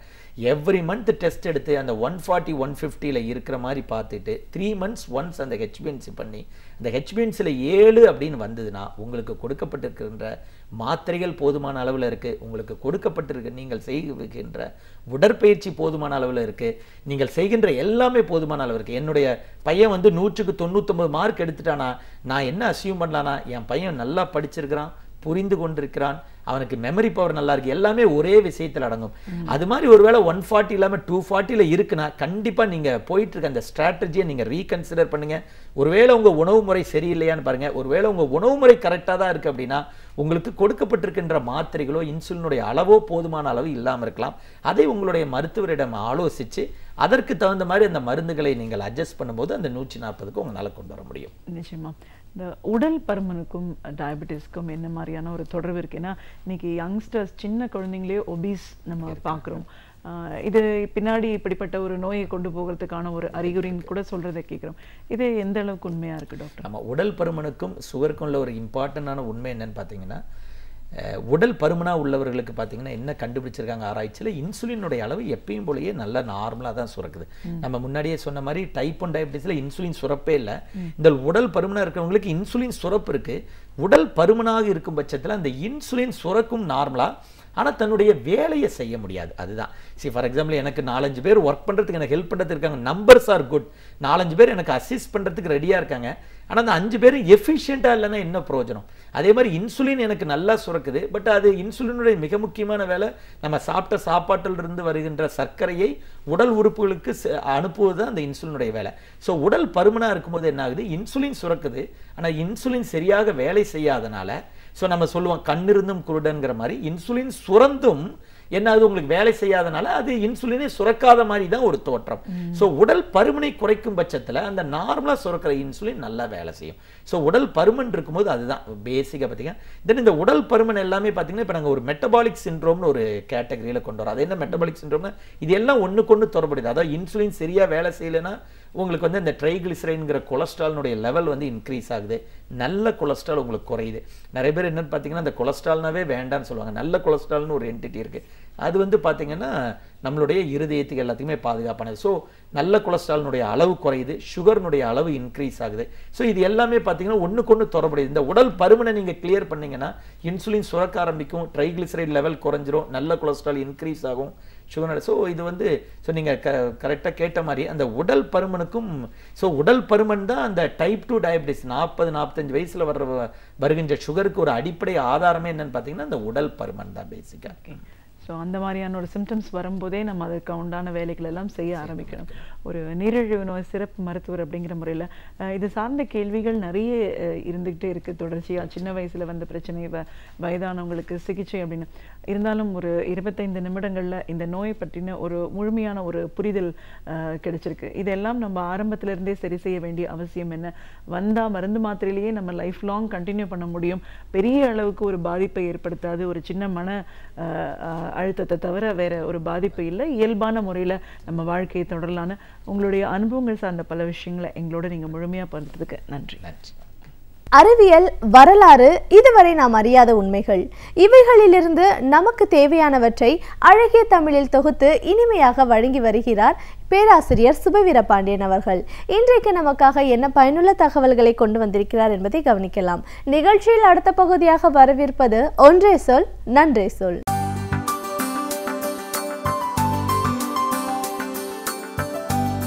அனைவருக்கும் என் அன்பு வணக்கம். சென்னை திருவான்மியூரிலிருந்து இலக்கிய வேல் என்னும் ஒரு இலக்கிய மாத இதழ் வெளிவருகிறது. அதில் இலக்கியம் தொடர்பான கட்டுரைகள், சில விவாதங்கள் இடம்பெறுவது வழக்கம். இப்போது அதில் வந்து கொண்டிருக்கிற ஒரு விவாதம், ஃபேஸ்புக் என்னும் சொல்லை தமிழில் முகநூல் என்று நாம் பயன்படுத்துகிறோமே, அது சரிதானா என்பது. இது சரிதான் என்கிற கருத்தும் இல்லை தவறு என்கிற கருத்தும், இரண்டு கருத்துகளுக்கும் அந்த இலக்கிய நூல் இடம் தந்திருக்கிறது. பொதுவாக அதில் என்ன தவறு இருக்கிறது என்று தான் நமக்கு தோன்றும். ஃபேஸ் என்றால் முகம், புக் என்றால் நூல், ஃபேஸ்புக் என்பதை முகநூல் என்று மொழிபெயர்த்திருப்பது சரிதானே என்பதுதான் நம்மை போன்ற எல்லோருக்கும் தோன்றுகிற முதல் எண்ணம். ஆனால் அந்த கட்டுரை முன்வைக்கிற கருத்து நம்மை சிந்திக்க தூண்டுவதாகத்தான் இருக்கிறது என்பதை மறுக்க முடியாது. அது ஓர் இணையதளத்தின் கருவி, அதை எப்படி நீங்கள் இப்படி மொழிபெயர்க்கலாம் என்று அந்த கட்டுரை கேட்கிறது. அது ஒரு செயலி. இன்னமும் சொல்ல வேண்டுமானால் இமெயில் என்பதை மின் அஞ்சல் என்று மொழிபெயர்ப்பதிலே எந்த பிழையும் இல்லை. ஆனால் இமெயிலை மொழிபெயர்ப்பதைப் போல இந்த ஃபேஸ்புக் என்பதை மொழிபெயர்க்க முடியாது. தமிழில் நாம் மொழிபெயர்த்து கொள்ள வேண்டும் என்பதோ, தமிழுக்கு இணக்கமாக ஒலி மாற்றங்களை உருவாக்கி கொள்ளலாம் என்பதோ பிழை இல்லை. இதை கம்பனே நமக்கு காட்டியிருக்கிறான். லக்ஷ்மணன் என்கிற பெயரை எந்த இடத்திலும் கம்பன் பயன்படுத்தவில்லை, இலக்குவன் என்றுதான் சொல்லுகிறான். தசரதன் என்பதை கூட கம்பன் தயரதன் என்கிறான். எல்லா இடங்களிலும் ஒரு கலைக்கோட்டு மாமுனி என்று ஒரு முனிவரினுடைய வடமொழி பெயரை அப்படியே தமிழாக கூட மாற்றுகிறான். இவையெல்லாம் ஒரு ஒலி மாற்றங்கள். தசரதன் என்பதை தயரதன், அதனாலேயே அது தமிழ் சொல்லாகிவிடாது. ஆனாலும் அந்த சமற்கிருத ஒலியிலிருந்து தமிழ் ஒலிக்கான ஒலி மாற்றம் அப்படியும் செய்து கொள்ளலாம். பல நேரங்களில் நான் முதலில் குறிப்பிட்டதைப் போல இமெயில் மின்னஞ்சல் என்றும் டெலிஃபோன் தொலைபேசி என்றும் மாற்றப்படுவதும் சரிதான். ஆனால் எதையெல்லாம் மாற்றக்கூடாது, எது ஒரு பெயர் சொல்லாக இருக்கிறதோ அதை மாற்றக்கூடாது. அந்த பெயர் சொல்லிலும் கூட அந்த இலக்கிய வேல் இதழினுடைய ஆசிரியர் சந்தர் ஒன்றை மிக அழுத்தமாக சொல்லுகிறார். அது பொது பெயர், காமன் நவுன் என்று இருந்தால் மாற்றலாம், ப்ராப்பர் நவுன் ஒரு குறிப்பிட்ட பெயராக இருந்தால் மாற்றக்கூடாது. அவரே அதற்கு விளக்கங்களையும் தருகிறார். நம்முடைய அறிஞர் அண்ணா அவர்களினுடைய பெயர் இருக்கிறது, அதனை அண்ணாதுரை என்பதுதான் அவருடைய பெயர். அதை பிரதர் லார்ட் என்று மொழிபெயர்க்கலாமா என்று கேட்கிறார். இன்னார் இந்த ஊரில் முத்து திரையரங்கத்தை திறந்து வைத்தார் என்றார். இன்னார் இந்த ஊரில் has open the pearl theatre, முத்து திரையரங்கம் என்பதை பேர்ல் தியேட்டர் என்று மொழிபெயர்க்கலாமா? பேர்ல் ஹார்பர் என்பதை நாம் முத்து துறைமுகம் என்று மொழிபெயர்ப்பது சரிதானா? எனவே பேர்ல் தியேட்டர் என்றால் அதை நீங்கள் அது வேறு திரையரங்கமாக ஆகிவிடும். நீங்கள் ஆங்கிலத்தில் எழுதினாலும் முத்து தியேட்டர், திரையரங்கத்தை வேண்டுமானால் நீங்கள் தியேட்டர் என்று சொல்லலாமே தவிர அது பொது பெயர்.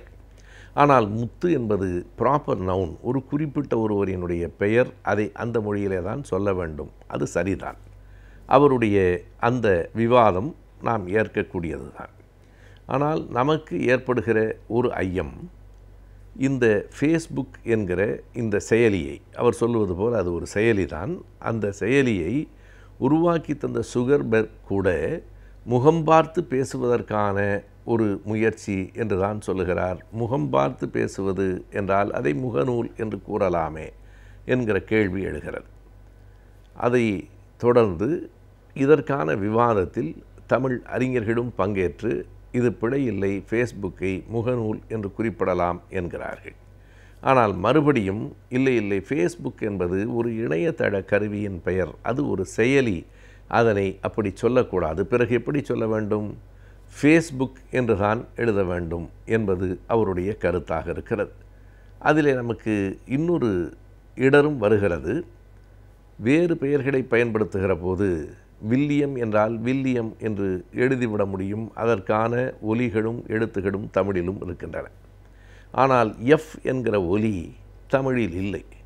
எல்லா ஒலிகளும் எல்லா மொழிகளிலும் இருக்க வேண்டும் என்கிற தேவை இல்லை. ஒரு மொழியில் இருக்கிற ஒலி இன்னொரு மொழியில் இல்லாமல் இருக்கலாம். அதனை எப்படி எழுத வேண்டும் என்றால் மொழி பெயர்த்து தான் எழுத முடியும். இப்போது ஃபைல், FILE, ஃபைல் என்கிற ஆங்கில சொல்லை தமிழில் எப்படி எழுதுவது? பை ஒரு ஆயுத எழுத்து இல் போட்டு எழுதலாம் என்று சிலர் எழுதுகிறார்கள். தேவையில்லை. ஃபைல் என்பதை தமிழில் கோப்பு என்று மொழிபெயர்த்து எழுதுவதுதான் சரியே தவிர ஃபைலை அப்படியே ஃபைல் என்று தமிழ் எழுத்துகளால் எழுத வேண்டியதில்லை. இது எதற்கு பொருந்தும் என்றால் பொது பெயர்களுக்கு பொருந்தும். ஆனால் குறிப்பிட்ட ஒரு செயலியின் பெயராக இருக்குமானால் அதனை அப்படியே நாம் ஃபேஸ்புக் என்று சொல்லுவதுதான் சரியே தவிர அதை இப்படி மொழிபெயர்த்து கொண்டிருப்பது பொருத்தமாக இல்லை என்று அவர் கூறுகிறார். இதற்கு அவர் பல எடுத்துக்காட்டுகளையும் காட்டுகிறார். இது போன்ற இடங்கள் வருகிற போது நாம் நிறைய சிந்திக்க வேண்டியிருக்கிறது. வேண்டுமானால் லக்ஷ்மண் என்பதை இலக்குவன் என்று ஒலியை மாற்றிக்கொண்ட கம்பனை போல நாமும் ஃபேஸ்புக் என்பதை ஒலி மாற்றி எப்படியாவது அழைக்கலாமா என்று சிந்திக்கலாம். ஆனால் அது ஒரு கருவியின் பெயராக ஒரு செயலியாக இருக்குமானால் அதை தமிழில் அப்படியே மொழிபெயர்ப்பது பொருத்தமாக இருக்காது. இந்த விவாதம் இந்த ஃபேஸ்புக் என்கிற ஒரே ஒரு சொல்லை குறித்தது அன்று. இதன் அடிப்படையில் அந்த விவாதம் நிகழ்ந்தாலும் கூட இப்படி மொழிபெயர்ப்புகள் வருகிற போது நாம் கவனமாக இருக்க வேண்டிய இடங்கள் இருக்கின்றன என்பதைத்தான் இது காட்டுகிறது. எனவே ஒன்றை மொழிபெயர்க்கிற போது அது ஒரு குறிப்பிட்ட ஒருவரின் பெயராக இருக்குமானால் அதை மொழி மாற்றம் செய்யக்கூடாது, அதை அப்படியே தான் பயன்படுத்த வேண்டும் என்பது சரி.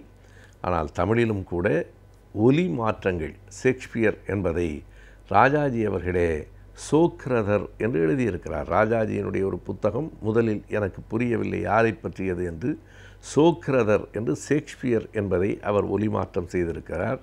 எனவே ஒலி மாற்றம் செய்வதும் மொழி மாற்றம் செய்வதுமாக இரண்டும் இருக்கிறது. இதிலே குறிப்பிட்ட பெயரை எப்படி பயன்படுத்த வேண்டும் என்கிற இந்த விவாதம் இன்றைய அறிவியல் உலகில், அதுவும் இன்றைய கணிப்பொறி உலகில் தேவையான ஒன்றாகத்தான் இருக்கிறது. ஒரு நாட்டின் குடிமகனாக அந்நாட்டின் அடிப்படை சட்டங்களை பற்றி நாம் அறிந்திருக்க வேண்டியது அவசியமாகிறது. இந்த பகுதியின் மூலமாக ஒவ்வொரு வாரமும் நாம் அறிந்திருக்க வேண்டிய சில அடிப்படை சட்டங்களை பற்றி தெரிந்து கொண்டு வருகிறோம். அந்த வகையில் இன்றைக்கும் சில சட்டங்களை பற்றி தெரிந்து கொள்ளலாம். நிகழ்ச்சியில் அடுத்த பகுதியாக வரவிருப்பது ஆலோசனை நேரத்தில் சட்டம் பகுதி.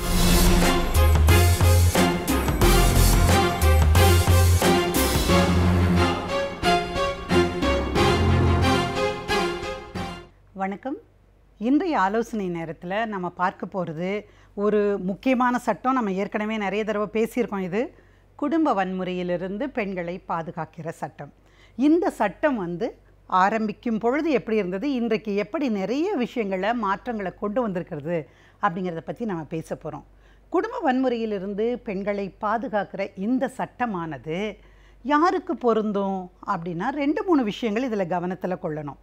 ஒன்று ஒரு கூரையின் கீழ் குடும்பமாக வாழ்ந்திருக்க வேண்டும். அப்போ அவங்க அதில் கேட்கலாம். அந்த குடும்பத்தில் வன்முறை நிகழ்ந்திருக்க வேண்டும். அப்போ ஒரு கூரையின் கீழ் இருக்கணும், ஒரு குடும்பமாக வாழ்ந்திருக்கணும். அதுக்கு அந்த இடத்துல வன்முறை நிகழ்ந்திருந்தால் இந்த சட்டத்தின் கீழே நிவாரணம் பெற முடியும். அப்படின்னா இந்த சட்டம் யாருக்கு உதவுறதுக்காக கொண்டு வரப்பட்ட சட்டம்? ஏறத்தாழ ஒரு 15 வருஷத்துக்கு மேலே இந்த சட்டம் பட்ட பாடு, ஐயோ அவ்வளவு கஷ்டப்பட்டு கொண்டு வரப்பட்ட ஒரு சட்டம். ஏன்னா இந்த சட்டம் மசோதா வடிவில் இருந்து சட்டமான போது பார்த்திங்கன்னா நிறைய ஆண் நாடாளுமன்ற உறுப்பினர்கள் இதுக்கு எதிர்ப்பு தெரிவித்தாங்க. என்னென்னா, எதுக்கு ஆம்பளைங்கன்னா 2 அடி போடத்தானே செய்வாங்க பொம்பளைகளை, இது ஒரு பெரிய விஷயமா, அடிக்கிறதுக்கு உரிமை இல்லைன்னா அப்புறம் என்னத்துக்கு ஒரு பொண்டாட்டி அப்படிங்கிற மாதிரியெல்லாம் கேள்வி கேட்டாங்க. அதாவது அடிப்பது ஆண்களின் உரிமை, அடி வாங்குவது பெண்களின் கடமை அப்படிங்கிற மாதிரி ஒரு உணர்வு ஓட்டம் என்பது நாடாளுமன்றத்திலே இருக்கக்கூடிய நாடாளுமன்ற உறுப்பினர்களுக்கு இருந்தது அப்படின்னு சொன்னால், நம்ம நாட்டில் எவ்வளவு ஆண்டு காலமாக கிராமங்களிலேயும் நகரங்களிலேயும் காஸ்மோபாலிட்டன் சிட்டி என்று சொல்லக்கூடிய மாநகர பெருநகரங்களிலேயும் இந்த கொடுமை தொடர்ந்து கொண்டு இருக்கிறதுங்கிறது நமக்கு தெரியும். அதனால தான் இந்த சட்டம் ஒரு வன்முறையினால் பாதிக்கப்பட்ட ஒரு பெண்ணுக்கு உதவி செய்ய வேண்டும் என்பதற்காக கொண்டு வரப்பட்ட ஒரு சட்டம். சரி, யார் மேலே இவர்கள் குற்றச்சாட்டை பதிவு செய்யலாம்? இப்போ குடும்பத்தில் ஆண்கள்லாம் யார் இருப்பாங்க? அப்பா இருப்பாங்க, அண்ணன் இருப்பாப்புல, தம்பி இருப்பாப்புல, சித்தப்பா, மாமா என்று நம்முடைய உறவுகள், பெரியப்பா, இந்த மாதிரியான உறவுகள் ஆண்கள் சூழ்ந்த உலகத்தில் தான் நம்ம வாழ்ந்துட்டுருக்கோம். பெண்கள் சூழ்ந்த உலகத்தில் தான் ஆண்களும் வாழ்ந்துட்டுருக்காங்க. அப்போ இந்த ஆண்கள் நம் மீது அத்துமீறி செயலை செய்கிற பொழுது வன்முறை. அப்போ பேசணும், நம்ம என்னென்ன வன்முறை இருக்குது? உடல் ரீதியான வன்முறை இருக்கிறது, மன ரீதியான வன்முறை இருக்கிறது, வார்த்தைகளாலான வன்முறை, உணர்வு ரீதியான வன்முறை, அப்புறம் பொருளாதார ரீதியான வன்முறை, கடைசியாக பாலியல் ரீதியான வன்முறை. இப்படி 6 வகையான வன்முறைன்னு ஃபஸ்ட்டு டைம் இந்த சட்டத்தை தான் பிரித்தாங்கன்னு பார்த்தோம். அப்போ நம்ம யாருக்கு மேல் வழக்கு தொடுக்க முடியும் என்ற நிலை வந்தபோது முதல்ல என்ன சொல்லுச்சு இந்த சட்டம்? ஆண்கள் மேல் பெண்கள் புகார் கொடுக்கலாம். அதாவது வன்முறைக்கு ஆளான பாதிக்கப்பட்ட அக்ரீவ்டு உமன்கிற வார்த்தையை பயன்படுத்தியிருப்பாங்க. அந்த அடிப்படையில் இந்த பெண்கள் கொடுக்கலாம். அப்போ ஒரு கேள்வி எழுந்தது. அது என்ன, ஆண்களை பற்றி தானே நம்ம சொல்கிறோம். ஒரு பர்டிகுலர் கேஸில் என்னாச்சு, மாமியார் போட்டு மருமக மேலே சரியான கொடுமையாக பண்ணிட்டாங்க, அடிச்சிட்டாங்க, சீதன பொருளை வாங்கி வச்சுட்டு கொடுக்கல, அல்லது நீ வீட்டுக்கு போ, நீ போய் அதை என் மகன் ஒரு வீடு கட்ட போகிறான், உங்கள் வீட்டில் இருந்து பணம் வாங்கிட்டு கொடுத்தீங்கன்னா தான் நீ இந்த வீட்டில் இருக்கலாம் அப்படிங்கிற மாதிரியான வார்த்தைகளை எல்லாம் சொல்லி காயப்படுத்தியதாக ஒரு வழக்கு வருகிறது. அப்போது எதிர்த்தரப்பு வக்கீல் சொல்கிறாரு, ஏங்க இந்த சட்டத்தின் கீழே ஆம்பளைங்க மேலே தாங்க கேஸு போட முடியும், பொம்பளைங்க மேலே கேஸே போட முடியாதுங்க, அதனால் மாமியார் மேலே கேஸ் போட்டால் அது செல்லாதுங்க அப்படின்னு சொல்கிறாங்க. அது கீழ்கோர்ட்டிலிருந்து மேல்கோர்ட்டு வரைக்கும் வந்தாச்சு. அப்போது வந்தபோது தான் நம்முடைய சென்னை உயர்நீதிமன்றம் சொல்லுச்சு, என்னென்ன, வெறும் ஆண்கள் மீது மட்டுமல்ல, இந்த சட்டத்தினுடைய அடிப்படை நோக்கம் என்பதே வன்முறையை தடுக்க வேண்டும், பெண்கள் பாதுகாப்பாக இருக்க வேண்டும். இதில் மாமியார் செஞ்சால் என்ன, மாமனார் செஞ்சால் என்ன, மைத்துனர் செஞ்சால் என்ன, கணவர் செஞ்சால் என்ன, இல்லை உடன் பிறந்தவர்கள் செய்தால் என்ன, பெற்றவன் செய்தால் என்ன, இதில் அவங்க மட்டும் கிடையாது, யார் செஞ்சாலும் குற்றம்தான். அப்போது மாமியார் செஞ்சாலும் அது குற்றமே. எனவே அந்த முதல் ஜட்ஜ்மெண்ட்டில் ஜஸ்டிஸ் ரகுபதி அவர்கள் தான் சொன்னார்கள், மாண்புமிகு நீதிபதி திரு ரகுபதி அவர்கள் சொன்னார்கள், இல்லை இந்த சட்டத்தின் கீழ் வன்முறை செய்கின்ற, பெண்ணை துன்பத்திற்கு ஆளாக்குகின்ற மாமியார் மேலேயும் நீங்கள் கேஸை போடலாம் அப்படின்னாங்க. அப்புறம்தான் கொஞ்சம் விழிப்புணர்வு வந்தது.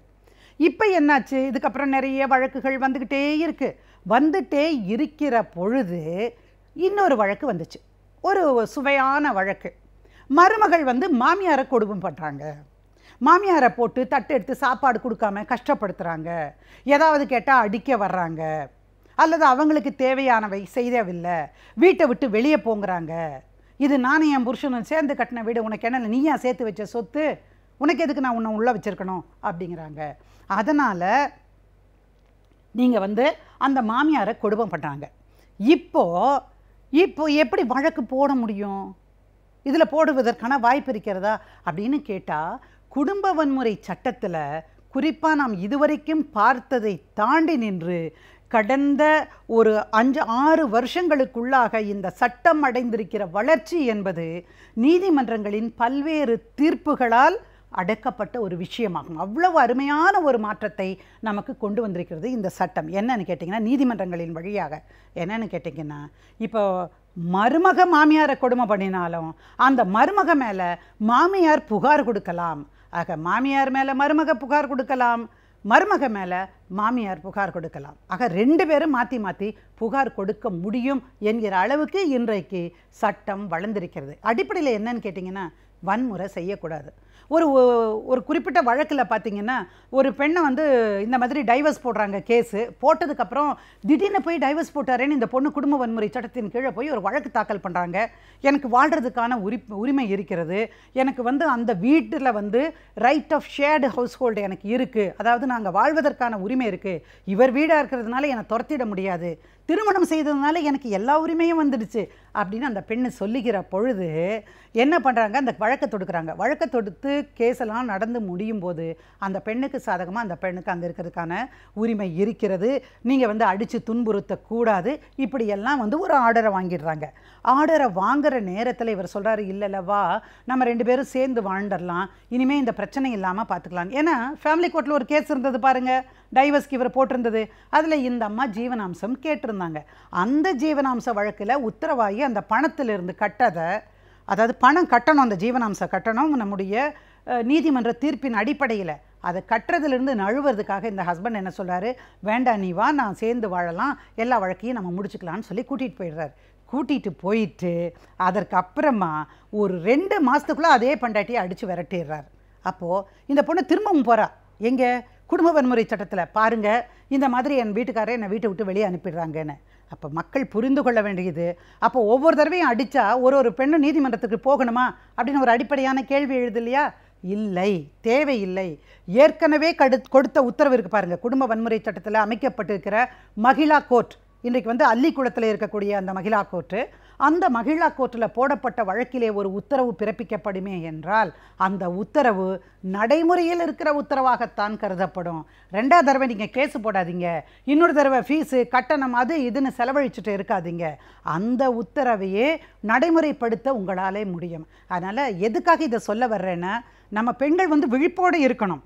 எந்த இடத்துல என்ன தடுமாற்றமும் இல்லாமல் இப்படிப்பட்ட நிலை நமக்கு வந்து விடுகிற போதில் வரக்கூடாது, நான் உங்களை எல்லாம் வாழ்த்துறேன். ஆனால் தவறி வந்துருச்சுன்னு வச்சுக்கோங்களேன், அப்போ அந்த மாதிரியான சூழல்களில் வழக்கில், இந்த சட்டத்தில், இந்த மாதிரியான தீர்ப்புகளில் இவையெல்லாம் இருக்கிறது என்பதை நீங்கள் புரிந்து கொண்டு அதற்கேற்ற மாதிரி உங்களுக்கு உரிய நிவாரணத்தை பெற வேண்டியது அவசியம். ஆனால் அதே சமயம் ஒரு காஷன் நான் உங்களுக்கு சொல்லணும், குடும்ப வன்முறை நடந்து அதனால் பாதிக்கப்பட்ட பெண்கள் போகிற இடம்தான் அந்த மகிழா நீதிமன்றமாக இருக்க வேண்டும். அது இல்லாமல் சும்மா வந்து புருஷனையோ அல்லது கூட பிறந்தவங்களையோ, அவங்க அக்கா ஆஸ்திரேலியாவில் இருப்பா, அவங்க மைத்துனர் வந்து அமெரிக்காவில் இருப்பார், அவங்களையெல்லாம் கூட்டிகிட்டு வந்து கோர்ட்டில் நிறுத்தி உண்டா இல்லைன்னு பார்க்குறேன்னு பாரு அப்படின்னு சொல்லி நீங்கள் இந்த சட்டத்தை பயன்படுத்தினால் அதுவே பூமராங் மாதிரி தாங்க, போட்டு நீங்கள் அடிக்கிற அடியில் அது திருப்பி வந்து சாத்தும். இனிமே வந்து அப்படிப்பட்ட வழக்குகளிலே பொய்யான வழக்காக இருந்தால் நீங்கள் காம்பன்சேஷன் கூட கேட்பதற்கு வழி இருக்கிறது என்பதை நீங்கள் மறந்துவிடக்கூடாது. நியாயத்திற்காக போராடுங்கள், உங்கள் உரிமைகளை வென்றெடுக்க போராடுங்கள்.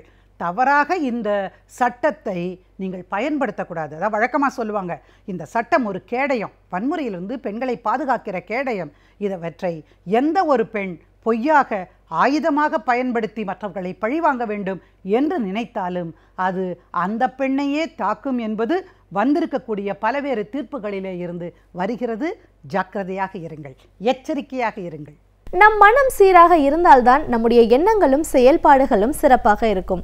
நம் மனதை சீராக வைத்துக் கொள்வதற்கான தகவல்களை இன்றைக்கும் நம்மிடையே பகிர்ந்து கொள்ள வந்திருக்கிறார் டாக்டர் பதுர் மொய்தீன் அவர்கள். நிகழ்ச்சியில் நிறைவு பகுதியாக வரவிருப்பது மனமே மனமே.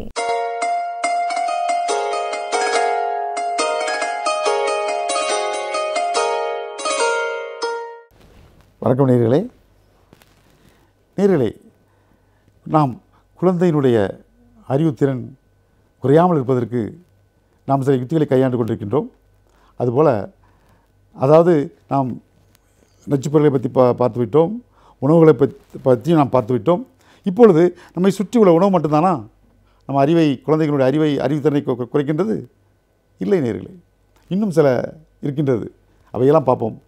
அதாவது சவுண்டு, ஒலி, கேள்விப்பட்டிருப்பீர்கள். ஒலி நாம் அதாவது சிறு வயதிலே நாம் நம்மளுடைய பெரியவர்கள் என்ன சொல்லுகிறார்கள் என்றால் தாலாட்டு ஒன்றை பாடினார்கள். அதாவது அந்த சவுண்டுக்கு 2 வகை குணங்கள் உண்டு. ஒன்று மனிதனை ஸ்மூத்தாக்கும், அதாவது மூட் லிஃப்ட் என்று பெயர். நம்ம மூடை அது உயர்த்தும், நம்மை சந்தோஷமாக வைத்திருக்கும். அதாவது கிங் சாலோ, பைபிளில் ஒன்று இருக்கின்றது. கிங் சாலோ அவர் ஒரு டிப்ரெஷனில் இருக்கும்போது மிக துயரமாக இருந்தார். அவரை டேவிட் என்பவர் தான் மியூசிக்கின் மூலமாக, மியூசிக் தெரப்பி மூலமாக அவரை குணப்படுத்தினார் என்று பைபிள் கூறுகின்றது. அதுபோல் ஒரு மனிதனை நோயிலிருந்தும் காக்கக்கூடிய திறமை அந்த சவுண்டுக்கு உண்டு, மியூசிக் உண்டு. அதே நேரத்தில் அந்த சவுண்டே மனிதனுடைய அறிவுத்திறனை குறைக்கின்றது. முன்பெல்லாம் நாம் கேள்விப்பட்டிருக்கின்றோம். அதாவது சவுண்ட் என்பது ஒலி மனிதனுடைய செவிப்பறையை அது பாதிக்கும், செவிடாக்கும் என்று தான் கேள்விப்பட்டிருக்கின்றோம். ஆனால் இன்று ஆராய்ச்சியில் என்ன கூறுகின்றது என்றால் அது மட்டுமல்ல, அதிகப்படியான ஒலி என்பது காதை மட்டும் செவிடாக்குவதில்லை, காதின் திறனை குறைப்பதில்லை, அறிவின் திறமையை கூட குறைத்து விடுகிறது என்று கூறுகின்றார்கள். அந்த அளவுக்கு அதனுடைய பாதிப்பு இருக்கின்றது சவுண்டு. முன்பெல்லாம் நாம் பார்க்கின்ற தாலாட்டு மெலோடியாக இருக்கும் குழந்தைகளுக்கு. நாம் ஒன்றை ஞாபகம் வைத்திருக்கலாம். அதாவது நம்முடைய கல்ச்சரில், நம்முடைய பண்பாட்டில், தமிழ் பண்பாட்டில் நாம் பார்க்கின்றோம், வளைகாப்பு என்று வைத்திருக்கின்றோம். அதாவது ஒரு பெண் குழந்தை உண்டாகி, அதாவது 8ஆவது மாதத்தில் பெற்றோர்கள் அவர்களை அழைத்து செல்வார்கள் தன் வீட்டுக்கு, வளைகாப்பு ஒன்றை நடத்துவார்கள். நம் பெரியவர்கள் எல்லாம் மிக அருமையாக செய்திருக்கின்றார்கள். சில விஷயங்கள் பார்த்தோம் என்றால் நிகழ்ச்சிகளில் மிக அறிவுத்தரமாக செய்திருக்கின்றார்கள். அவர்களால் அதையும் ப்ரூஃப் பண்ண முடியவில்லை. அதானே ஒழிய அவர்கள் செய்த காரியங்கள் எல்லாமே மிக சிறந்த காரியங்கள் தான். அதாவது எதற்காக அவர்கள் வளைகாப்பு வைத்தார்கள்? வளைகாப்பு வைக்கும்போது ஃபுல்லாக கை நிறைய வளையல் போட்டிருப்பாங்க. அந்த வளையல் போடும்போது தாயுடைய சத்தம் கேட்டுகிட்டே இருக்கும், கலகலகலாம் சத்தம் கேட்கும். அந்த சத்தம் வயிற்றில் இருக்கின்ற அந்த குழந்தையை அது அலர்ட் பண்ணுகின்றது. ஆக எவ்வளோ அருமையாக அந்த காலத்தில் கூட, ஏதோ ஒரு வசதியும் இல்லாத காலத்தில் கூட நம்முடைய பெரியவர்கள் எவ்வளோ அருமையாக, எவ்வளோ ஆணித்தரமாக, புத்தி கூர்மையுடன் செய்திருக்கின்றார்கள் பார்த்தீர்களா? அதாவது குழந்தைக்கு பொதுவாக 7 மாதத்திற்கு அப்புறம் குழந்தைக்கு உயிர் வந்துவிடும். அது வைட்டல் பேபி என்று சொல்லுவோம். உயிருடன் இருக்கும், உயிர் வந்துவிடும் 7 மாதத்துக்கு அப்புறம். அது 7 மாதத்துக்கு குழந்தை உண்டா, 7 மாதத்துக்கு அப்புறம் அது வயிற்றில் வந்தவுடன் அந்த குழந்தை குழந்தை கேட்கின்றது, சவுண்டை அந்த குழந்தை உணர்கின்றது. ஆகவே இந்த வளைகாப்பின் மூலமாக, இந்த கலகல சவுண்ட் மூலமாக அந்த குழந்தையை சோம்பேறி ஆக்கி விடாமல் அந்த குழந்தை சுறுசுறுப்பாக இருப்பதற்கு அவை பயன்படுகின்றது. அந்த குழந்தை சுறுசுறுப்பாக இருந்தால்தான் அதை குழந்தை பெருகின் நேரத்தில், அது குழந்தை துரித நேரத்தில் வந்துவிடும். டிலே ஆகாது, டிலே லேபர் ஆகாது, தாமதம் ஆகாது. குழந்தை பிறக்கின்ற நேரத்தில் தாமதம் ஆவதனால் வரக்கூடிய விளைவுகளை நாம் பார்த்தோம். அந்த விளைவுகள் வராது, தாமதம் ஆகாது. ஆகவே தான் அவர்கள் அந்த காலத்திலே அது வளைகாப்பை உண்டாக்கி வைத்திருக்கின்றார்கள். நாம் பார்க்கின்றோம், நம்முடைய முன்னோர்கள் எல்லாம் குழந்தை பெற்ற பிறகு கூட குழந்தை தூங்க வைக்கும்போது தாலாட்டு பாடுவார்கள். மெலோடியஸால் அராரோ அராரோ என்று தாலாட்டு மிக அழகாக பாடுவார்கள். மெல்லிய குரலில் பாடுவார்கள். மெல்லிய குரல் கூடும்போது அது மனிதனுடைய அறிவை தூண்டுகின்றது. அதிகப்படியான ஒலி என்பது குறைக்கின்றது. ஆகவே பொதுவாக அதாவது அதுபோல் தாலாட்டில் மிக சிறந்த ஒரு கம்போசர் இருந்தார், மொசார்ட் என்ற ஒரு கம்போசர். அவர்தான் மிக தாலாட்டுகளில் மிக பெயர் வாங்கியவர். அந்த காலத்தில் 19ஆம் நூற்றாண்டில் அவர் மிக பெயர் வாங்கியவர் மொசார்ட். அந்த மொசார்ட்டுடைய பாடல்களை பார்த்தோம் என்றால் தாலாட்டு போல மெலோடியஸாக இருக்கும். அதாவது 10 டெசிபல் என்று கூறினார்கள். 10 டெசிபல் தான். அதாவது மனிதனுக்கு காது கேட்பது என்பது 10 டெசிபல். ஆண்களுக்கு, பெண்களுக்கு 8 டெசிபல்லே காது கேட்குமாம். ஆண்களுக்கு 10 டெசிபல் தான் கேட்கும், பெண்களுக்கு 8 டெசிபலில் கேட்கும். ஆகவே தான் நாம் என்ன சொல்கின்றோம், பெண்கள் ஒட்டு கேட்கிறான்னு சொல்கின்றோமே, தவறு. பெண்கள் ஒட்டு கேட்பதில்லை, அவர்களுக்கு விழுகின்றது காதில், கேட்கிறார்கள் சொல்கிறார்கள், நமக்கு விழவில்லை. ஏனென்றால் நமக்கு 10 டெசிபல் வந்தால் தான் நம்முடைய காது பிக்கப் பண்ணும், அவர்களுக்கு 8 டெசிபலை பிக்கப் பண்ணுது. ஸோ அதனால் அவர்கள் ஒட்டு கேட்பதில்லை. அவர்கள் காதினுடைய கூர்மை அதிகமாக இருக்கின்றது, அவர்கள் கேட்கின்றது அவர் சொல்கிறார்கள். நாம் தான் அவர்களை ஒட்டு கேட்கிறார், பெண்கள் ஒட்டு கேட்குறாங்கன்னு சொல்கிறோம். அப்படி அல்ல. ஆகவே 10 டெசிபல். குழந்தைகளோட தாலாட்டு என்பது 10 முதல் 15 டெசிபல் வரை இருக்கின்றது. அந்த டெசிபல் இருக்கும்போது குழந்தைகளுடைய அறிவுத்திறன் அதிகமாக இருக்கின்றது. ஆனால் இன்று பார்த்தோம் என்றால் ஒரே குத்துப்பாட்டு, ரேப் டான்ஸ் என்று இருக்கின்றது. இன்று 85 டெசிபல் இருக்கின்றது. இன்றைய சத்தத்தினுடைய வேகம் 85 டெசிபல் இருக்கின்றது. அது சீக்கிரமாக காதை, செவிப்பறையை பாதிக்கும். அது மட்டுமல்லாமல் நம்முடைய அறிவுத்திறனையும் குறைக்கும். ஆகவே நாம் அதிகப்படியான டெசிபலில் நாம் பாட்டுகள் கேட்கக்கூடாது என்றே இந்த ஆராய்ச்சிகள் கூறுகின்றது. அது மட்டுமல்லாமல் அதாவது 85 டெசிபிள் வரும்போது காதை சுவடாக்கின்றது, நம்ம அறிவுத்திறனை குறைக்கின்றது. அதை நான் பார்க்கும் பொழுது இன்னொரு கம்போசர் ஞாபகம் வருகின்றது. பித்தோவன் என்ற ஒரு கம்போசர் இருந்தார். அவரும் அதுபோல் தான் மிக மிக திறமையான கம்போசர், மிக அருமையாக அவர் ஒரு இசையமைப்பாளர். அந்த காலத்தில் அவர் மிக பேர் வாங்கியவர் பித்தோவன் என்று. அந்த பித்தோவன் என்ன பண்ணினார் என்றால் அதிகமான டெசிபெல்லாம் அவருடைய பாட்டுகள் இருந்தன, கம்போசிங் மியூசிக் இருந்தன. அவர் சிம்பனி ஒன்றை அதாவது அந்த இயக்கும்போது அவர் காது கொஞ்சம் கொஞ்சமாக செவிடாகி கொண்டே இருந்ததாம். கடைசியில் அவருக்கு செவிடாக இருந்தால் காதினுடைய திறமை குறைந்து விட்டது, கேட்பது குறைந்து விட்டது. ஆகவே அவருடைய தெரியாதனால் அவருக்கு வேகம் அதிகமாகின்றது, சவுண்ட் அதிகமாகி கொண்டே இருந்ததாம். கடைசியில் முற்றிலுமாக அவர் காது செவிடாகிவிட்டது. அவருடைய செம்பொனியுடைய பாட்டை, அந்த சத்தத்தை அவரால் கேட்க முடியவில்லை என்று பரிதாபமாக கூறுகின்றார்கள். அவருக்கும் மனநோய் ஏற்பட்டது ஒரு காலத்தில். அதாவது அவ்வளோ பெரிய பித்தோவன் மனநோய் ஏற்பட்டு காது செவிடாய் அவர் போட்ட அவருடைய ஃபேமஸான அந்த சாங்கை அவரால் கேட்க முடியாமல் போயிட்டுதான். எந்த ஒரு மன கஷ்டம் பாருங்கள், எப்படி இருந்திருக்கும் அவருடைய நிலைமை. ஆகவே நாம் பொதுவாக அதிகமான ஒரு டெசிபிள் நாம் பாட்டு கேட்பதை நாம் தவிர்க்க வேண்டும். அது மட்டுமல்லாமல் அந்த ஐபாட் யூஸ் பண்ணுறார்கள் இப்போது அடலசன்ஸ் எல்லாமே. ஐபாட் யூஸ் பண்ணுறவர்கள் கண்டிப்பாக மழை நேரத்தில், மின்னல் நேரத்தில், அதாவது ஐபேடை போட்டுக்கொண்டு அவர்கள் மரங்கள் பக்கத்தில் செல்லாதீர்கள் என்று கூறுகின்றார்கள். இதை ஸ்டாக்மன் தான் கூறுகின்றார். அதாவது ஐபாட் உள்ளவர்கள் அதை அணிந்து போட்டுக்கொண்டு மரத்தடியில் போய் நிற்கக்கூடாது என்று கூறுகின்றார்கள். ஏனென்றால் அந்த லைட்டிங் வரும்போது அதனுடைய மேக்னெட்டிக் வேவ்ஸ் இங்கே அது ட்ரான்ஸ்ஃபர் ஆகின்றதாம். அந்த ஐபாடில் உள்ள ஒரு சின்ன மெட்டல் இருக்குமாம். அந்த மெட்டல் வழியாக அந்த மின்னலுடைய தாக்கம் காதுக்கு போய் செவிப்பறை கிழிந்து விடுகிறதாம். ஆகவே ஐபாடு போட்டுக்கொண்டு கண்டிப்பாக மரத்தடியில் செல்லாதீர்கள், மின்னல் நேரத்தில் அதாவது மழை காலத்தில் செல்லாதீர்கள் என்று கூறுகின்றார்கள். ஸோ அதுபோல் நாம் பின்பற்றோம் என்றால் நம்முடைய காதுகளை நாம் பாதுகாக்கலாம். ஏன்னால் காதுகள் குறைந்துவிட்டால், அதனுடைய திறன் குறைந்துவிட்டால் அறிவுத்திறன் குறைந்து விடுவோம். பொதுவாக என்ன கூறுகின்றார்கள் என்றால் காது குறைவாக கேட்பவர்கள், காது திறன் குறைந்து உள்ளவர்களுக்கு திறன், மனத்திறன் குறைவாக தான் இருக்கும் என்று கூறுகின்றார்கள். அது மன வலிமை. ரிட்டார்டேஷன் சொல்கின்றமே, அறிவுத்திறன் அவர்களுக்கு சிறிது குறைவாக தான் இருக்குமாம். ஆகவே நாம் ஏன் அதுக்கு வழிவகுக்க வேண்டும்? நம்முடைய காதுகளை நாம் கண்டிப்பாக பாதுகாக்க வேண்டும். அது மட்டுமல்ல, சிறு குழந்தைகள் எடுத்துள்ளோம் என்றால் பொதுவாக சிறு குழந்தைகளை பார்க்கின்றோம். நாம் அதை பற்றி நாம் பாதகம் பண்ணுவதில்லை. குழந்தைகள் வளர்கின்றது. சில குழந்தைகள் அதாவது கிட்டத்தட்ட 6 முதல் 8% குழந்தைகள் பிறப்பிலே காதினுடைய திறமை குறைந்தே இருக்கின்றதாம். யாரும் கண்டுபிடிப்பதில்லை. அந்த குழந்தைகள் பெரியவர்களான ஆனபோது தான் நாம் தெரிகின்றது அந்த குழந்தை காது கேட்கவில்லை என்பது. அதுக்குள்ளே அந்த குழந்தைக்கு அறிவுத்திறன் முக்கால்வாசி வளர்ந்துடும். அதில் குறைபாடு ஏற்பட்டிருக்கும் அந்த குழந்தைகளுக்கு. நாம் குறைபாடு ஏற்பட்ட பிறகு தான் நாம் அதை பார்க்கின்றோம். ஆகவே குழந்தைகளுக்கு கிட்டத்தட்ட அந்த குழந்தைகளுக்கு நாம் என்ன செய்ய வேண்டும் என்றால், குழந்தை பிறந்து ஒரே மாதத்தில், முதல் மாதத்தில் நாம் கண்டிப்பாக மருத்துவரிடம் அந்த குழந்தை அழைத்து செல்ல வேண்டுமாம். அதன் பிறகு அதில் பிரச்சனைகள் இருந்தால் எவரி 6 மாதத்துக்கு ஒரு முறை நாம் அப்படி 2 வயது வரை முதலில் 1 மாதம் காட்ட வேண்டும். அதில் பிரச்சனைகள் இருந்தால் மறுபடியும் 6 மாதம் கழித்து குழந்தை மருத்துவரிடம் காட்ட வேண்டும். அவ்வாறாக 2 வயது வரை காட்டினால் போதும், சரியாக விடும் என்று கூறுகின்றார்கள். நம்ம அதில் லேட் பண்ணக்கூடாது. நாம் எங்கே கூட்டு போய் காட்டுறோமா? இல்லை. எத்தனை பெற்றோர்கள் நாம் காது மூக்கு அது ஸ்பெஷலிஸ்ட்டை போய் காட்டுகின்றோம் குழந்தையை? 1 மாதத்தில் கொண்டு காட்டுவர்கள்லாம் மிக குறைவு. 1 மாதத்தில் காட்டிவிட வேண்டுமாம்.